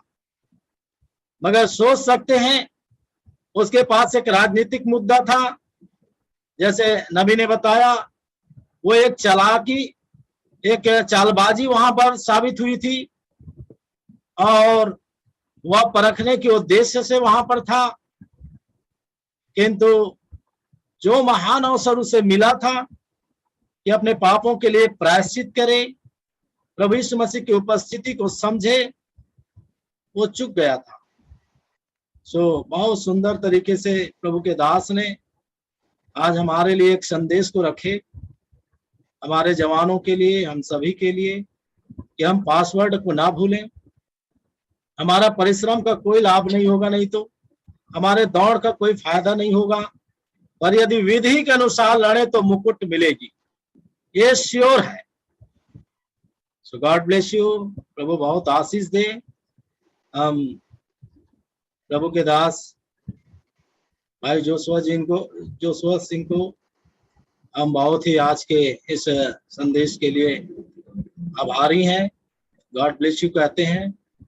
और नेक्स्ट डे यदि भाई के साथ हमारी संपर्क होती है किस तरह से आगे होगा, और इस वजह से आज नहीं जुड़ पाए थे, किंतु ये प्रभु के मर्जी में था, क्योंकि हमारा कोशिश तो होता है मगर परमेश्वर जानता है, और जो परमेश्वर जानता है वही असली है। आमीन। सो एक बार फिर से भाई प्रभु आपको बहुत आशीष दे। God bless you. कल फिर इसी टाइम पर हम लोग 6:30 बजे फिर जुड़ेंगे। आज मैं देख पा रहा था हमारे बहुत से प्रियजन, हमारे भाई लोग आज इस जुम में जुड़कर अपना सहयोग दिए, अपना लाभ लिए हैं। सबको गॉड ब्लेस यू। भाई एक बार फिर से प्रभु आपको बहुत आशीष दे। Pastor Joshua Singh ji, God bless you. ठीक है, इसी के साथ हम लोग इस सेवा को यहीं पर विश्राम देते हैं। दूसरे के लिए प्रार्थना करेंगे। आइए हम यहाँ पर हम अंत करें। हम एक प्रार्थना के साथ इस सेवा को समाप्त करेंगे। आइए हम अपने आंखों को बंद करें। Thank you Lord. खुदावन, हमारे जीवित परमेश्वर पिता, हमारे प्रभु यीशु मसीह, सच में प्रभु जी आप कभी नहीं भूलते हैं। प्रभु जब आपको बुलाया जाता है आप कभी नहीं भूलते हैं। हो सकता है आप देर कर दें, जैसे कि मार्था और मरियम के घर में, जिससे आप बहुत प्रेम करते थे। आपका मित्र लाजर बीमार था, पर आप तो उद्देश्य को जानते हैं प्रभु। यद्यपि आपने विलंब किया, पर आपने पहले ही बता दिया था अपने शिष्यों को कि आओ हम अपने मित्र को जगाने चले। ओ लॉर्ड, और ये बातें चेलों पर भी प्रकट होना था। और जब हम देखते हैं प्रभु जी, बहुत सुंदर तरीके से तेरे दास ने बताया कि जब वो देर से ही पहुंचते हैं, मगर वहां पर उद्देश्य सही था। मार्था दौड़कर जाती है, वो कोई नाराज नहीं थी, और मरियम भी अपने ड्यूटी पर डटी रही। वे सब प्रार्थना कर रहे थे, अपने कर्तव्य में डटे हुए थे, और प्रभु यीशु मसीह के विरोध में और किसी नाराजगी बातों को कुछ भी उन्होंने नहीं कहा, वरन इतना कहा, प्रभु यदि तू होता तो मेरा भाई न मरता। ओ लॉर्ड, खुदावन प्रभु जी, होने दे, हम भी इंतजार कर सकें, हम भी प्रभु यीशु मसीह का वेट कर सकें, क्योंकि यीशु मसीह जब बुलाया जाता है वो अवश्य ही आता। खुदावन तेरा धन्यवाद करते हैं प्रभु आज के संदेश के लिए। निश्चय प्रभु ये आपका बड़ा प्रेम है अपने लोगों के लिए। आज एक बार फिर से हमारे बुलाहट को ताजा किया है, हमारे उद्देश्य को एक बार फिर से समझने के लिए अनुग्रह किया है कि हम अपने कर्तव्य पथ पर डटे रह सके, हम अपने यीशु मसीह की उपस्थिति को पहचान सके। ओ लॉर्ड, होने दे प्रभु, आज हमारे जवानों को तू बड़ा अनुग्रह दे प्रभु जी, बड़े आशीष दे प्रभु, कि वे अपने कर्तव्य को ना भूल जाएं, अपने माता पिता के साथ अपने कर्तव्य को, कलीसिया के साथ अपने कर्तव्य को, पास्टर के साथ अपने कर्तव्य को, हे प्रभु यीशु मसीह उस पासवर्ड को याद कर सकें, जैसे हम यीशु मसीह से मुलाकात कर सकते हैं, जैसे हम अपने प्रभु यीशु मसीह की उपस्थिति में आ सकते हैं। ओ लॉर्ड, होने दे प्रभु, आज जो भी अव्यवस्था हुई प्रभु उसके लिए आप क्षमा कीजिए, और आगे आने वाले दिनों के लिए परमेश्वर तो हमें अपना अनुग्रह प्रदान कीजिए, ताकि इस जुम की सेवा को सही रीति से संचालित कर सकें। प्रभु आप ही हमारी सहायता करेंगे प्रभु, हम विश्वास करते हैं। सब बातों में प्रभु आदर महिमा गौरव आपको देते हैं और प्रार्थना को बड़े धन्यवाद के साथ हमारे उद्धारकर्ता हमारे तारनहार प्रभु यीशु मसीह के मधुर और प्रिय नाम से मांगते हैं, सुनो ग्रहण कर, आमीन। आइए हम सब मिलकर प्रभु की प्रार्थना को करेंगे। हे हमारे पिता, तू जो स्वर्ग में है, तेरा नाम पवित्र माना जाए, तेरा राज्य आए, तेरी इच्छा जैसे स्वर्ग में पूरी होती है वैसे ही पृथ्वी पर भी पूरी हो। हमारे दिन भर की रोटी आज हमें दे, और जिस प्रकार हमने अपने विरोधियों को क्षमा किया है वैसे ही तू भी हमारे अपराधों को क्षमा कर दे, और हमें परीक्षा में ना ला परंतु बुराई से बचा, क्योंकि राज पराक्रम और महिमा सदा तेरी। God bless you. सब भाई बहनों को प्रभु आशीष दे, और पास्टर जी आपको गॉड ब्लेस यू आज के सेवा के लिए जो आपने परिश्रम किया है, प्रभु बहुत आशीष दे आपको। सब भाई बहनों को गॉड ब्लेस यू। यही पर हम आज की सेवा को विश्राम देते हैं, जुड़ेंगे सब पास्टर लोग जो जुड़े हैं, प्रभु के दास लोग जुड़े हैं, सबके लिए धन्यवाद। प्रभु आप सबको आशीष दे। गॉड ब्लेस यू ब्रदर, आपको बहुत आशीष दे। पास्टर जी जुड़ गए हैं हमारे साथ।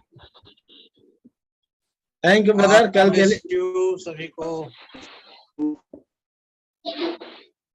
ठीक है। God bless you. God bless you brother, God bless you, God bless you. Praise the Lord to all. हाँ ब्रदर, आपका हम लोग इंतजार करते रहे ब्रदर। थोड़ा शायद आपके साथ कनेक्ट नहीं हो पाया। जी जी जी जी, है ना, और प्रभु ने संभाला है, और अगले दिन के लिए परमेश्वर जैसे आपकी अगुवाई करते हैं, है ना। God bless you pastor Joshua को बहुत आशीष दे प्रभु, बहुत आशीष। सुना मैंने पूरा मैसेज। God bless you. कल मिलेंगे, लॉर्ड मिलेंगे। बिल्कुल brother, God bless you. God bless. ठीक है भाई लोग, सबको प्रभु आशीष दे। God bless you. हमारे बहुत से भाई बहन लोग जुड़े हैं, प्रभु हर एक को आशीष दे। Praise the Lord. आमीन। हमारे बीच में गॉड ब्लेस यू ब्रदर। हमारे जुड़े हैं, जेम्स भाई भी जुड़े हैं। God bless you. God bless you भैया। प्रभु आशीष करे, प्रभु आपको बहुत आशीष दे, अच्छा स्वास्थ्य दे। God bless you.